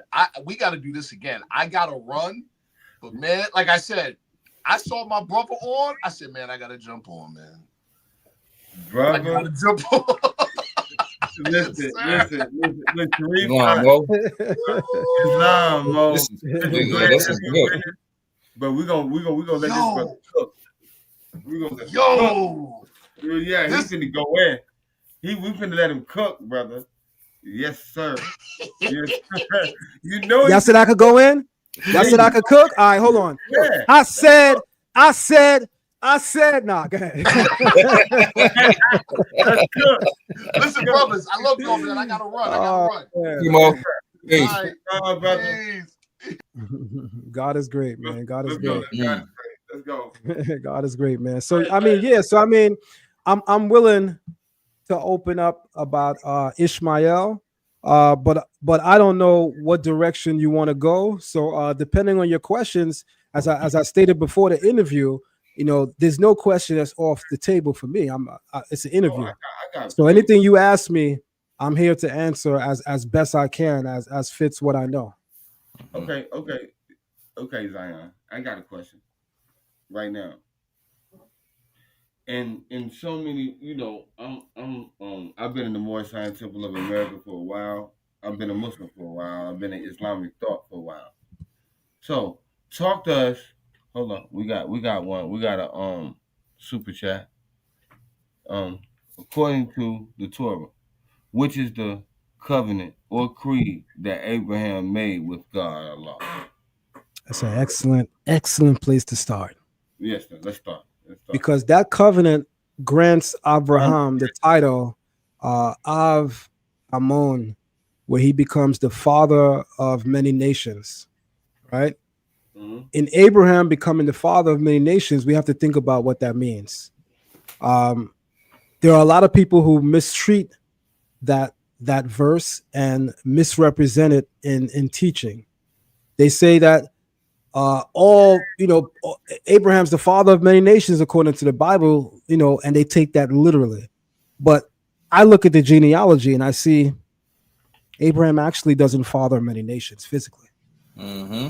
So then what does it mean when our scribes evoke the vernacular to say that he is the father of many nations? It goes back to the definition of father in Hebrew, the teacher of the house. Abraham's teachings become the nucleus and foundation of many of the teachings that we find in the world today via Shem and his descendants, Asiatics. Which is why we can go into Vedic culture and see our tradition. Yes. We as Moors and Israelites can sit down and talk and see our tradition. We can speak with as far west as our Kemetic brothers and see parts and parcels and pieces of our tradition. We can go to Kush in the east. There is such a thing. We can go to Kush in the east and see our tradition. We can go to Kush in the west in continental Africa and see our tradition. Abraham is the father of many nations because his teachings become the foundation and nucleus of many of the nations today. I mean, if I was to talk about, for instance, even in let's say Hinduism, there's a person that is regarded by the term Brahma. When you speak to authorities in Vedic tradition, right? I'm using a more broader term. When you speak to authorities in Vedic tradition, many of them relate the personage of Brahma to a corruption of the term Abraham. Oh my God. And when you consider that which they taught, you understand that it's actually the same person. Let's talk. And by the way, source material, because we believe in sources, source material for that is a book that I recommend in class. In fact, one of my rabbinical students just put it in the chat, From Hinduism Back to Judaism, by Matit Yahu Glazerson. Shows you how Vedic tradition is rooted in the teachings of Abraham. So that teaches, man, like it's Moorish Americans. Chapter 6, Moorish Americans. It's Moorish Americans. It's Moorish Americans. We have on our nationality card. We honor all divine prophets: Jesus, Buddha, Muhammad, and Confucius. I think y'all should. And when we look at the Holy Quran of the Moorish Science Temple of America, do we not have Vedic teachings? Yes. Do we not? And anybody who says we don't, yeah, we can have that discussion. That's a discussion that I will have with you. Come on. I was speaking to, my dad is a Rastafarian. Oh, yes, sir. And I have a lot of Rastafarians in my family, and I also have Rastafarian friends coming up in Brooklyn, New York. And you speak to an old school West Indian or Caribbean, even Black American, there's some terms that we use for marijuana. My mom used to always say to my pops, don't be smoking that reefer around the kids. Y'all know reefer, right? That old term for marijuana, right? Yeah. But you get around my pops clique and they're not calling it reefer, they calling it ganja. Ganja. Yes, sir. But where does the name ganja come from? Oh. The Ganges River, where marijuana is grown in abundance in India. Oh. Well, why is somebody all the way in Jamaica referring to their chronic, their weed, as a body of cannabis growing in India? Where's the connection there? I mean, did somebody bring that chocolate from India to Jamaica one day and then we just all start calling it ganja? Right. Or is there something deeper here? And perhaps there's something deeper here. In fact, George C. James, in one of his works, shows that there's something deeper there. I'll say this to answer that person's question and then move on to any other question that you have for me. The covenant of Abraham is that he was made to be the father of many nations. He was made to be the father of many nations as an intellectual epithet and title. He's not physically the father of many nations. All people are not descended from Abraham. But Abraham's ideology, you can find in every major religion in the world. That's why, in reference to the world's major religions, how do modern scholarship refer to it? The Abrahamic religions. Simple. So whether a person believes in the Bible or not, you got to acknowledge history. What is written in the Bible is older than what is said today. Today, in speaking of the world's religions, major religions, it's called the Abrahamic religions. Well, at least 2,000-3,000 years before that term is coined, the Bible prophesied that Abraham would become the father of many nations. So I could say, in a sense, that's one biblical prophecy that's certainly true. It's Zion. It's Zion. And don't lean back like that.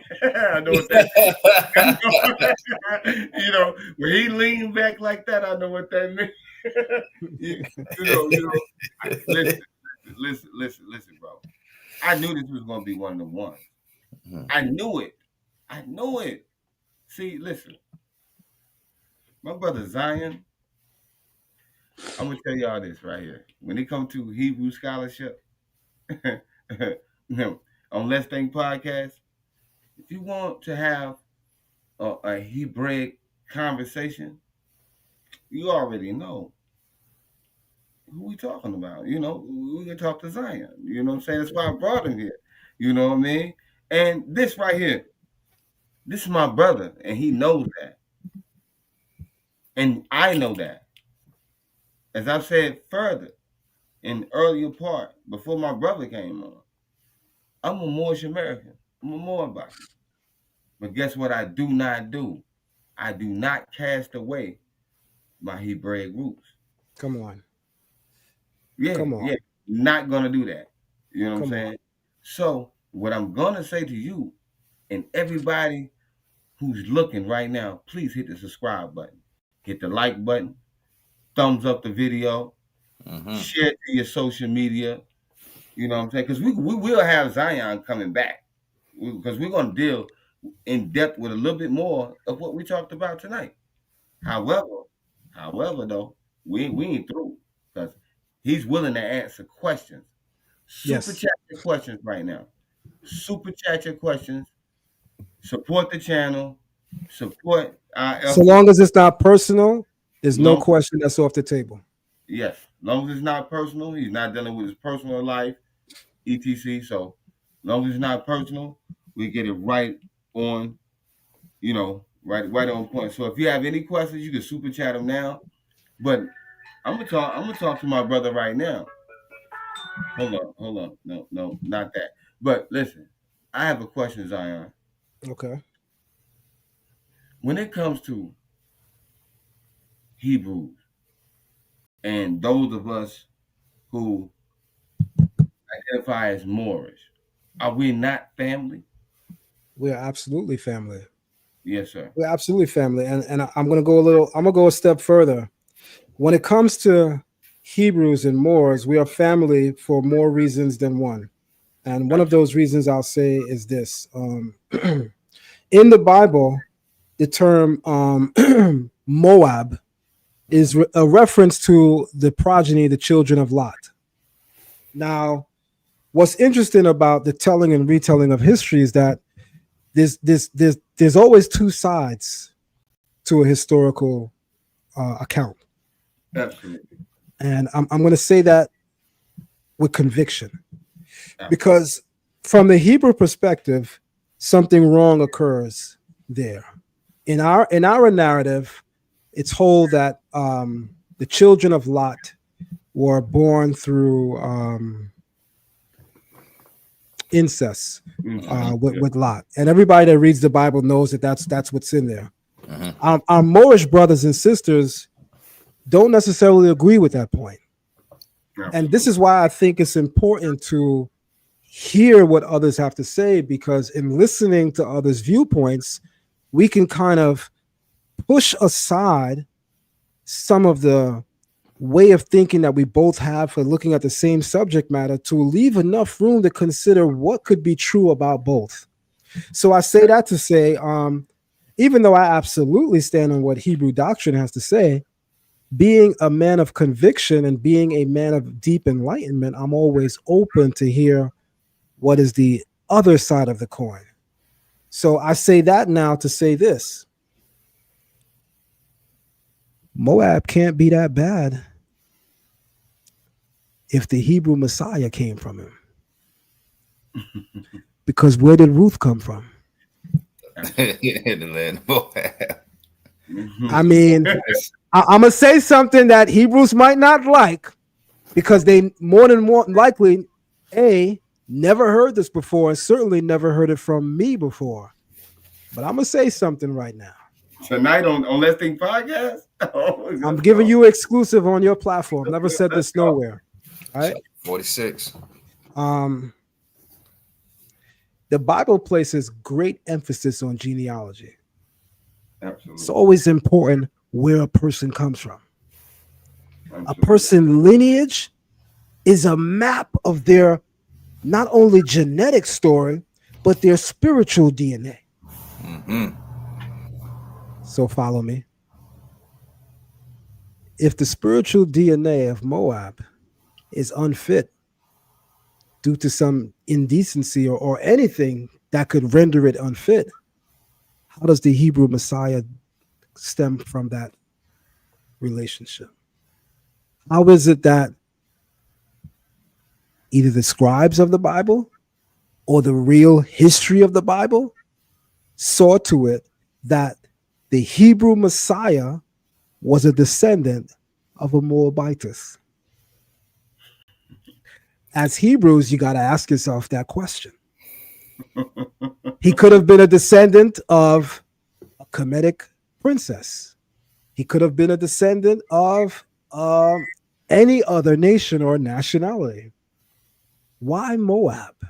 I got another question. Why did Abraham risk it all to go and save Lot? The Bible describes Abraham as a prophet. What did Abraham foresee in Lot's gene pool that was so important that Lot must be saved, because something is coming from Lot that would produce the Messianic king? I could say more. I'm kind of holding back. Don't hold back. Please don't. Go. It's Let's Think Podcast, man. Let's Think Podcast. Go. Let's get. You know, I could certainly say more. You know, I could. One of the things I could say is that you see, history is good and it's bad.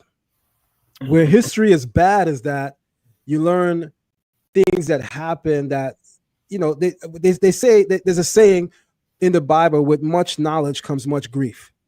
And I'm sure you brothers have experienced this. Sometimes when you know a lot, it's a saddening thing to just reflect on the current state of our people and how so many of them lack knowledge and lack character and lack morality. And you know so lot, you know so better, and you wish to impart it upon them, but they are completely unwilling to receive what you have to give unto them, right? So I now say that to say something controversial. The beautiful thing about culture is that culture is no monolith. Cultures have always been born out of learning and adaptation. Yes, sir. And I'll use language to prove that. Hebrews have titles like Nasi, Prince, Nasik, Crown Prince, Rabbi, Master Teacher. Mm-hmm. Can I share something with you? Yes, sir. Please do. The Hebrew term Nasi is a Kemetic term. Whoa! Whoa! Nasi means prince in Hebrew, but it's born out of ancient Egypt, and it's the son of the king, Sa Nisu. Wow. Sa, remember the king is Nisut. Sa is the Kemetic term for son, and the son of the king is called Sa Nisu. Nisu comes into Hebrew vernacular as prince because the prince is the son of the king. Now watch where things become interesting. Abraham comes into Canaan land, and the Bible records that the Canaanites said of Abraham that he is a prince and a chief among us. They placed those titles on him. Go back in Abraham's gene pool or go back earlier in the Bible. None of those titles were evoked by anybody. Those are Canaanitish titles. Woo! Boom! So on the one hand, we walking around as Israelites spurning Moorish doctrine, but you walking around with Moorish titles. But hold on, to this day. I can say more. I can say more. I can say more. You see, the way I teach is rather unique, right? Because I teach in a way that provokes thought. And if you're not catching that if you're not capturing that perfectly, you may think that I'm advocating on behalf of one thing, or I'm ditching or throwing away one thing, as a part to realize that if you listen close enough, I am actually sharing jewels that actually connect them all. That's all I'm doing. In other words, I don't have a horse in the race. If I were to find out tomorrow that everything I know about the Bible and Torah is wrong, and I can prove it, and I can understand, and I can see it, I can put it to the test, then I have to throw all of this in the garbage. You know why? Why? Because the one thing I am in pursuit of is the truth. And it's the person that's in pursuit of the truth that will always be set aside from the rest. I'm not religiously following anyone or any doctrine. I am in pursuit of that which is true, which is why I've been able over the years to bend and shift my perception in the direction of truth. I update knowledge when necessary. I discard knowledge when necessary because I am in pursuit of that which is true. Brother, and I can bear witness to that. I've been watching you for so long. You know what I'm saying? And I've watched you, deal with the Kemetic community. I've watched you deal with not only the Kemetic community, but your own community. So it's like, brother, I have that's why it was like, and I can tell the people, I've been contacting you for a while to get you on the platform. That's a fact. You know what I'm saying? To get you here so you could talk freely and give us a demonstration, a healthy dialogue with and what you have done today. And I have to get you back. I'm gonna let you know that. Like you can't just leave today and not come back. No, I definitely will come back. Yeah. Maybe as well. What I want you to do is deal with a lot of topics that you spoke upon tonight that you don't have the time to really go in depth in.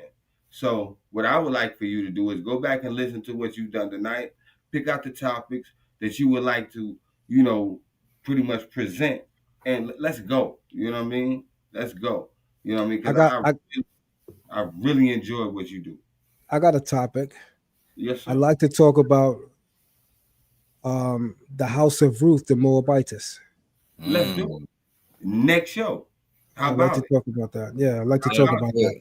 There's a teaching that I'd like to share about that really shows our connectivity as a ethnicity and as a nationality and as doctrine. It shows a lot when you really go down the rabbit hole of why the Messianic king is coming also out of Moorish lineage. It's a profound thing, man. I also would love to talk about the history of the Israelite movement and how the very first Israelites in this country actually identified as Moors. The oldest Israelite temple in this country is named the Moorish Zion Temple. You brothers know that. Yes, sir, we do. As a Hebrew, but more importantly, a person in pursuit of truth, I can't deny that.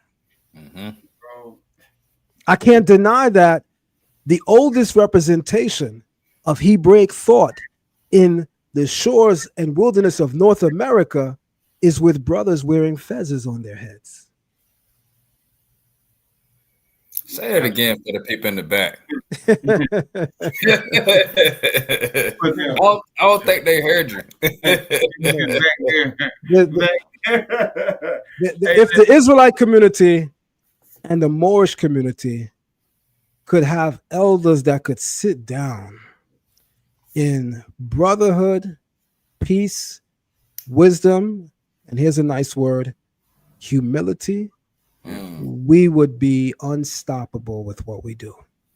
Absolutely. We would be unstoppable. Because can I present a question to you? Yes. Raphael the Moor, which is my brother. I love this brother. Wow. Raphael the Moor. He said, "It is my perspective that the daughter was in reference to a female member of the community in which Lot was the head, not biological relations." That's a great point. And by the way, I know Raphael, shout out to him. I'm even going to throw a personal one at you, man. My bad. Shalom, man. It's always shalom for you, good brother. And would love to speak to you one-on-one once again. Shout out to you, Raphael. I know exactly who he is. Good brother. Always been a good brother. Yes, and here's what I want to say, man. Yeah, that's a possibility. The term daughter and even son in the Hebrew Bible is not always a reference to a physical daughter or a physical son. For instance, in the Bible, the students of the prophets are called the sons of the prophets. Because remember, in Hebraic thought, a father is also your teacher. Right? Sure. Our predecessors coming up here in America, we refer to some of our teachers with the epithet father. Absolutely. Y'all might have heard of Father Divine in Harlem. Well, Father Allah. Y'all might have heard that Clarence 13X. Yes, sir. What did my brothers call him? Yeah, I love that brother. You know what I'm saying? Come on. Peace to the nation of gods and earth. Yeah. I came to school. You know what I'm saying? That's how I came to the Moorish Zion Temple of America. So peace to the Father. Peace to the Father Allah. Always. Peace, man. Peace. So I mean, this is going to be a great conversation to have, and I would love to have it here. You know, I'm a fan of being in spaces where I'm not necessarily celebrated and I'm not necessarily honored, but I'm respected and I'm treated as a brother. And guess what, if I at least have that, I run to that. I run to that before I run to where I'm celebrated, before I run to where I'm honored, because usually that's a facade for what people want out of you. Mm-hmm. Yes, I've been around this earth long enough to peep that. Yes, sir. Yes, sir. And I want you. I want to go where I'm respected, and I want to go where people are amicable and humble in their treating of me. And if I could get that, then I'm your servant, and I'm here for what's right. Brother, I just want you to know this. I knew what it was going to be when you came. I did as well. Knew. I've been following your work. And I put the brother on your work. You know what I mean? Like in our temple, one thing I don't do is hoard information. You know what I'm saying? If I want information, I give it to my brothers and my sisters. And I've always held you as high esteem in biblical narrative, Torah, and all of that. And I've always told my brother to check you out. You know what I mean? Because you taught me so much about Torah. You know what I mean? And I'm gonna be honest with you, and I say this online.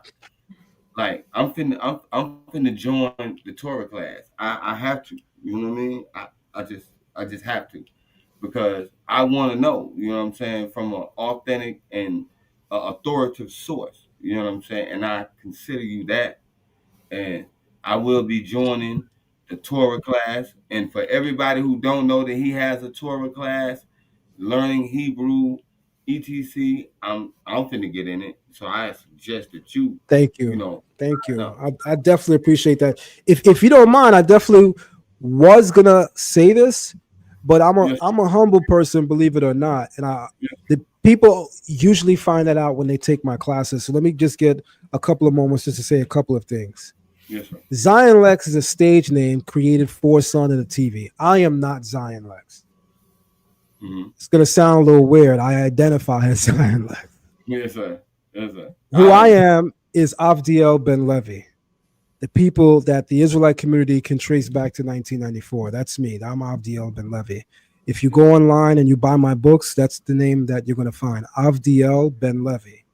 Zion Lexx is a debate name that I chose because I said to myself, first time appearing on Son of the TV in the Magic Johnson Theater in Harlem, as he's first interviewing me for the very first time in the year 2011. He said, brother, what am I going to tell the people your name is? My middle name is Zion. Everybody in the hood called me Lex. I did not want to tell him Avdiel Ben Levi because I was forewarned that Sonnet could be a little mixy. Yes, sir. And the person that forewarned me put me on and was like, you know how you are, meaning me. When people play with you, you're going to give them what they want. Yes, sir. So don't give that man no name that somebody could type and will trace it to you. Because we don't want the elders in the community to see that you don't went crazy. Because if people really track my history, in this conscious community thing, I'm gonna give you what you asked for. Yes, sir. And Yes, I sir. mean that on every possible level. And I'm not bragging, boasting, but I'm a man first. And Mhm. and I also made mention earlier, I'm your Huckleberry Finn. And you know what you ask for is what you might get with me. So Yes, I say that to say though, on a more humble note though, I thought about suggesting to your platform that seeing that our Moabite Moorish brothers have this national identity and have this understanding and could trace it back to ancient Canaan land, one of the things I always say to my Moorish brothers is we may have different ways of seeing various items in history or even different ways of looking at this one Bible. But yes, one thing I know for certain and two things I believe is true. If you are a Moorish Moabite, you should be reading Phoenician Hebrew. That's your vernacular too. There's not a Moabite, there's not a Moor that should be saying, I study Arabic and that's it. yes. Because, with all due respect, Arabic has never been the lingua franca of Canaan land. It's Phoenician Hebrew. Exactly. And I say that from a place of humility first, because I mean it with respect. And I say it as a place of being a historian of the ancient world. The And I'll Moabites spoke Hebrew. and I'll say this: our Prophet Noble Drew Ali never insinuated that we should learn Arabic. I'm just say that. So he said for what we do know and what we can, what we have in our own tradition is that he said if you teach our people anything, teach them Spanish. Come However, on. when we study Spanish, oh, Come on. Come oh, on. you know what I mean? So we have to go right back there. So, you know, hey, listen, Zion, listen, I have a lot I want to talk to you about, and I know tonight wasn't going to be the night that I can get it all out. So, can I, you know, promise the listening audience that we'll have you back? Yes, you have my word that Okay. we can absolutely reschedule and come back. And I wanted to say do this again, but do something even greater. Let's do it. Let's make it Mhm. happen. Listen, and the Uh, next conversation is going to be about what you decide to talk about. I think the Moabite, Israelite connection will be a great topic, and I would love that. What I'm saying? It would be great for me, and I'm pretty sure it'll be great for everybody in the listening audience. And everybody who has listened tonight, please hit the like button, hit subscribe if you haven't.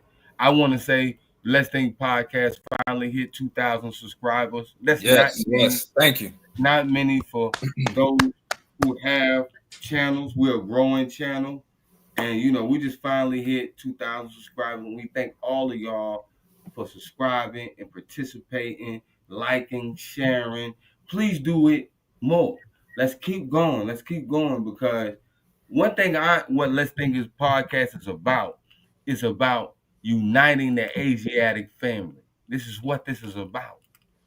If you notice, you look through our videos, we have people from multiple schools of thought within the Asiatic diaspora, and we're going to continue to bring that. But number one thing that I choose to focus on is bringing responsible scholarship. No, no WWE scholarship. Come No, on. what people call, a ghetto scholarship. That's not what we're doing. What No. we're doing is responsible scholarship, and we're bringing responsible teachers, master teachers on this platform. And that's all that I can guarantee you. So if you want anything else, go elsewhere. But I can tell you what we're going to have here. So Let's Think Podcast, Zion Lexx will be back. And this conversation we'll have next time, I think everybody needs to be here. Just like they should have been here tonight. But Oh, I yeah. know people will catch the live stream later. And guess what? You can support later. You don't have to support. If you missed it tonight, you can still super chat. You can still cash out. You can still super thanks, super sticker. You can still support the channel. And also, everybody who's not subscribed to Zion Lexx, go type in Zion Lexx on YouTube. Subscribe, like, comment, share. Please. Thank you. Do that for us. Thank you. I appreciate that. I'm going to quickly also plug in my academy for those who are interested in learning about the Torah from a Hebraic perspective. The name of my academy is as seen on the screen, Learn Torah Hebrew Academy. You can find us online at patreon.com/learn Torah. That's patreon.com/learn Torah. My YouTube channel is Zion Lexx TV. It's been an honor to be here and share this space.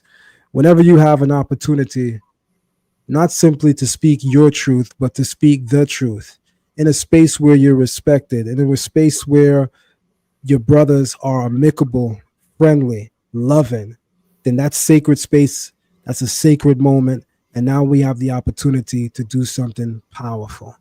So I hope that to those who caught the live at the tail end, I wish that you would go back and watch it.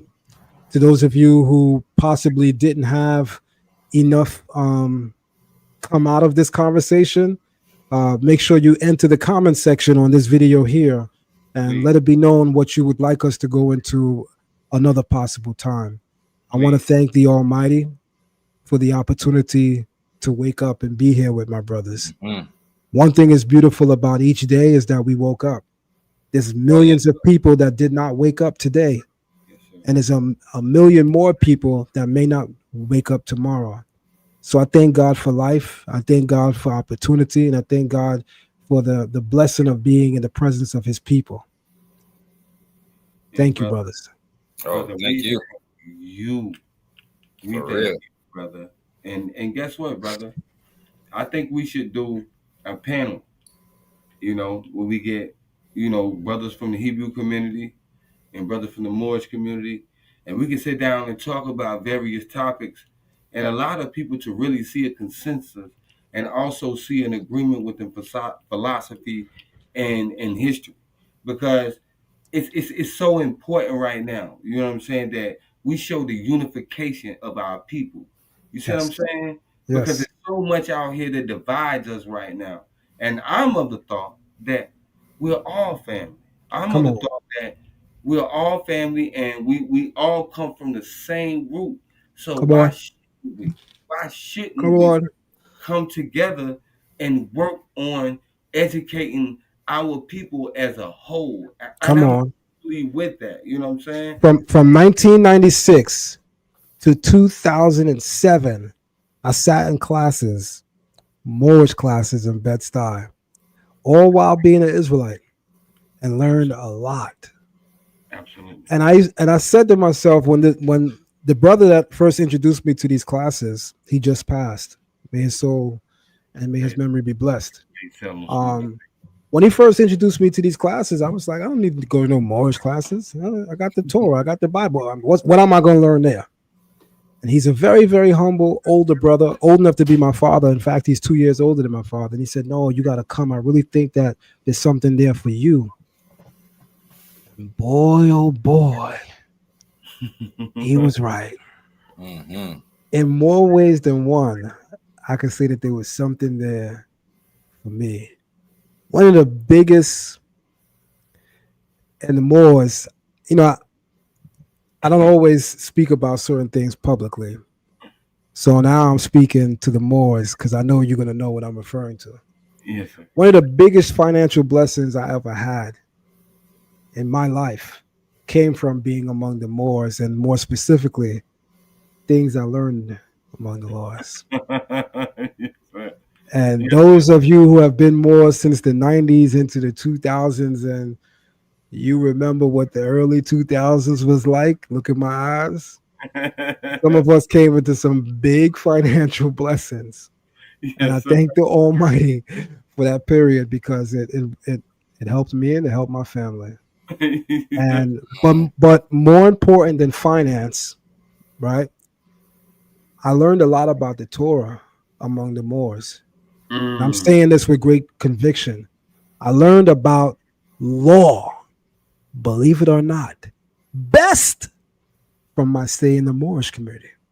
Whoa. When I sat down in a Moorish class for the first time, and I heard that teacher talk about law from so many different vantage points, I left that class realizing I don't know nothing. And I walked into that class thinking I knew it all. But remember, as the saying goes, a man that knows it all is a man that knows nothing. Right. Right. You know? I always yeah. thought I knew the Bible, right? Yeah. And I'm gonna say this, and my student and those who are under the sound of my voice, they know, you know, I've always been, you know, just put it like this. I'm gonna demonstrate, right? However, I can honestly say I've learned more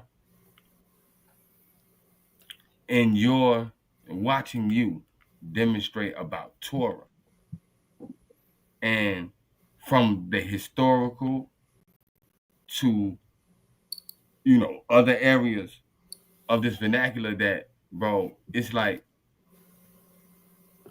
man, the conscious community should be like doing this, that we have one like you. We should, and I can only honor you and give you honors and gratitude. I appreciate you, you know what I'm saying, for what you do, because everybody should know, bro. We have our teachers who sacrifice their life because it's powers that be that don't want you to know this. Mm-hmm. Come on. Don't want you to know this. And it's very, like, they consider it very dangerous for you to know this. So Mm-hmm. every time you see ones willing to sacrifice their time, their presence, and their life to teach you that which the powers that be would not want you to know, they're putting their life in danger. That's right. You know what I'm saying? That's So right. let's begin to appreciate our people. Let's begin to protect them. You know what I'm saying? Like brothers like Zion Lexx, brothers like Sharif Anael-Bey, they deserve to be protected. So we can keep them around so they can continue to teach the multitudes of our children coming, we just have to have a greater appreciation for our people. And I have a great appreciation for you, Zion Lexx. And I want the world to know that. I have a great I really, really do respect that. That means a lot coming from my brothers. You know, if there's any respect that's valued, it's the respect of your brothers. Yes, sir. There's a thing called contempt and familiarity. And there's a saying that familiarity breeds contempt, which Yeah. essentially means that brothers often wind up enemies because of how close we are. So when there's love from your brother, even in the midst of us being so familiar with one another, with envy being a potential disconnector and divider, with hate being a potential disconnector and divider, with sheer wickedness being a potential disconnector or divider, when you're able to find love from your brother, that's a powerful thing. You know, any stranger will walk up to you and say, "Oh, I love you." When your brother say he love you, trust and believe he mean that. Because some of us got brothers that tell you real quick, "I don't love you," and guess what? They meant that too. Well, guess what, Brother Yeah, Zion man. Lexx? Right. I love you. Love you too, brother. And I'm pretty sure the co-hosts love you. Oh, for Love sure. you too, good brother. Love you too, good brother. I'm pretty Oh, sure. by the way, pardon me, Brother Jarvis McGriff L. There we go. I ain't get a chance to do that. You was cooking. Shalom in Islam, Brother Jarvis. And I'm gonna tell y'all, Shalom to you. the Hebrew community, we love you, and we wish to unite with you, do more work with you, especially in Charlotte, North Carolina. You know, Lancaster, South Carolina, where myself and my brother Grand Sheik is located. We'd like to do a lot more work with you. Talk to us. Talk to Let's us. do it. Let's build. Let's build. Let's get boots to the ground out here in these streets. You know All what I'm right. saying? Let's get up close and personal with the people. You know what I'm saying? All I'm right. not your enemy. I'm your brother. Come You know what I'm on. saying? I want to see you. I want to see you prosper. We all have to prosper. It's not a what That's I right. want to see. We have to do this. We have That's children. right. We have genealogy coming behind us. So we have to do this. So let's Right. unite, you know, because I'm in Charlotte. I got, you know, I run a, you know, I'm at the stores and you got Hebrew communities that run up on us and, you know, be kind of violent and, you know, and that's cool. That's cool. That's That's cool right. too. Because guess what I do? I respect your your upfrontness.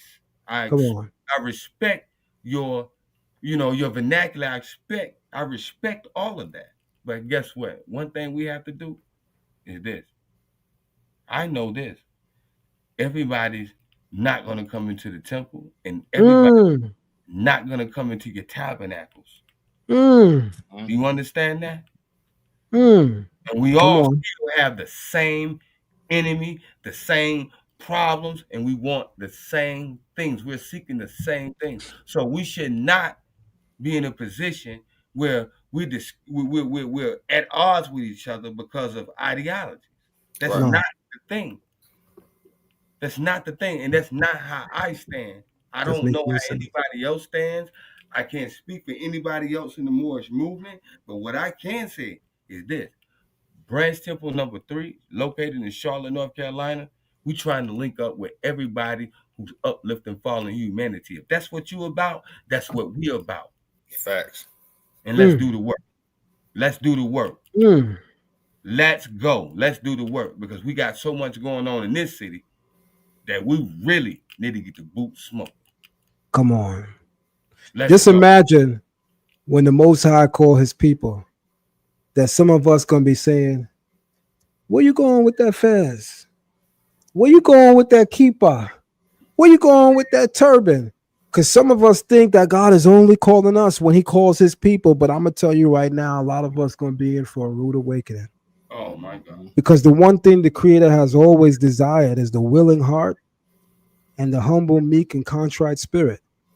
So yes, even in that church, there's someone that's wholly righteous and may not have come under the right teaching, but has the right spirit. That's God's people. There's brothers and sisters in the Moorish movement, in the Israelite community that may not look at this book that we call the Hebrew Bible, Tanakh, or Torah the same, But guess what? There's God's people in both of those movements. And guess what? Some of God's people that's in those movements ain't God's people too, on both sides of the spectrum. Because God's people are God's people spiritually before anything else. There's Israelites that scream, I'm an Israelite, I'm an Israelite, I'm an Israelite. And 2 years from now, cooked. Nobody heard from them. 2-3 years from now, you hear all kind of stuff about them on the internet. And I had to say it with the accent, on the internet. Right? I could say more, but when it starts getting late at night, I'll become a little messy. So I think y'all should just let me go. I like saying people names when I say they crazy. So. You can say them on here. We don't allow you to say names on here. We don't get because guess what they can do? If they got a problem with you saying their name, they can come right up here on Let's talk about it. Absolutely, man. And that go for everybody. Before we hang up, before hey yo, listen. You don't have to get in the comment section and do all of this. Come on, lip box. Only thing you have to do is contact me and tell me that you want to have a dialogue with the brother. Or any brother or sister that I have on this channel.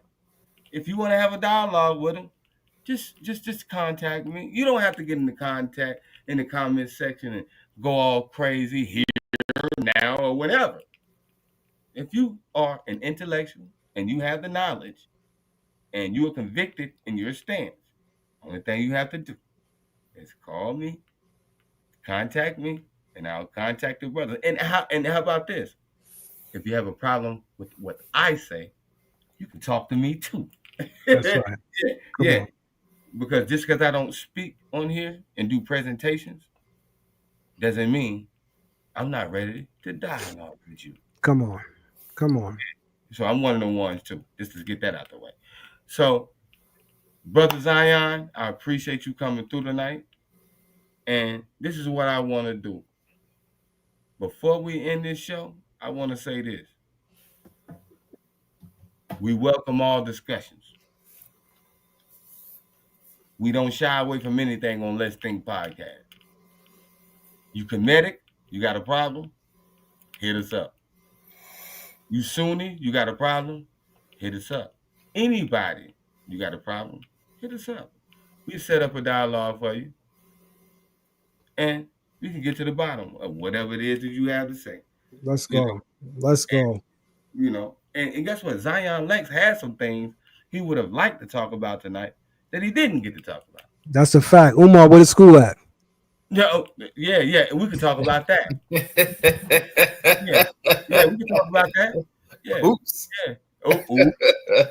I'm sorry, y'all. When it get late, my mouth, I got no filter, man. I'm gonna say it. I'm gonna repeat it. Umar, where the school at? For real, man. We're gonna come talk about that.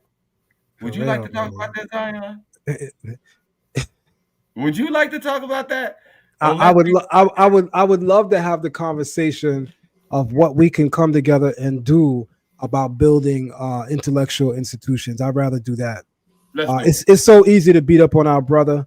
Our brother has clearly gone wrong, but I'd rather invest more time in the solution than focusing on the problem.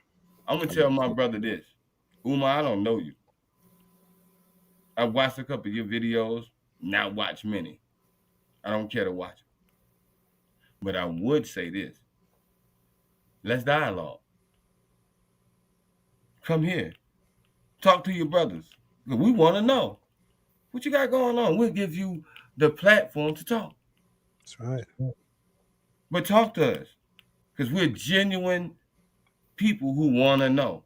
We're not here to bash you, beat you up, and none of those things. But guess what we do want to know? Is what we want to know. And if we're privy to that, let's have a conversation. I'd like to have a conversation with you and my brother. Right. He said it.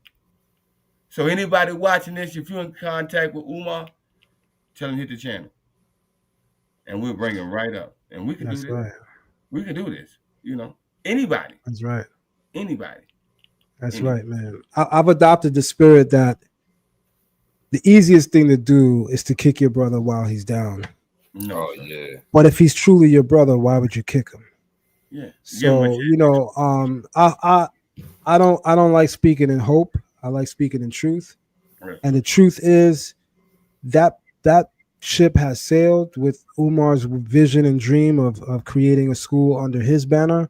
And then what we need to do is continue to work, because maybe what really it is that he planted the seed in the minds of those who are willing and committed to do that work. So let's do that.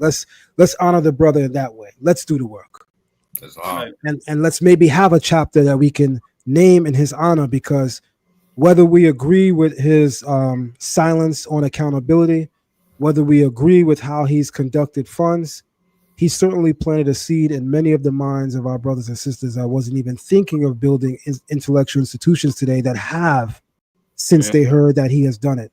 So, I'm of the thinking as we get older, and rather than doing the easiest thing, which is to kick your brother while he's down, let's just continue to work. Let's pick him up. And guess what? I would like to say the Moorsign Temple desires to have schools. Our Hebrew community desires to have schools. Why not put our money together and create that school? Let's do that. Let's do that, man. We can make that a financial effort right here on Let's Think Podcast. You know what I'm saying? Let's get that school. Let's get that school, because we all need it. And Dr. Umar, come rock with us. Let's get together. Let's do it. We can do it together. We can do it together. It's not something we have to do apart from each other. Let's do it together. That's right. Yes, sir. So it's been 2 hours. We finna dip out. We got our brother. And again, I honor you for the opportunity to have you on the platform, and I look forward to having you back. Everybody, he will be back, inshallah. And brother, we love you. Thank you very much. Thank you very much. Signing out. I'm your brother Zion Lexx. Thank you very much for the opportunity, brothers. Take care. Peace. Peace. Shalom. Shalom.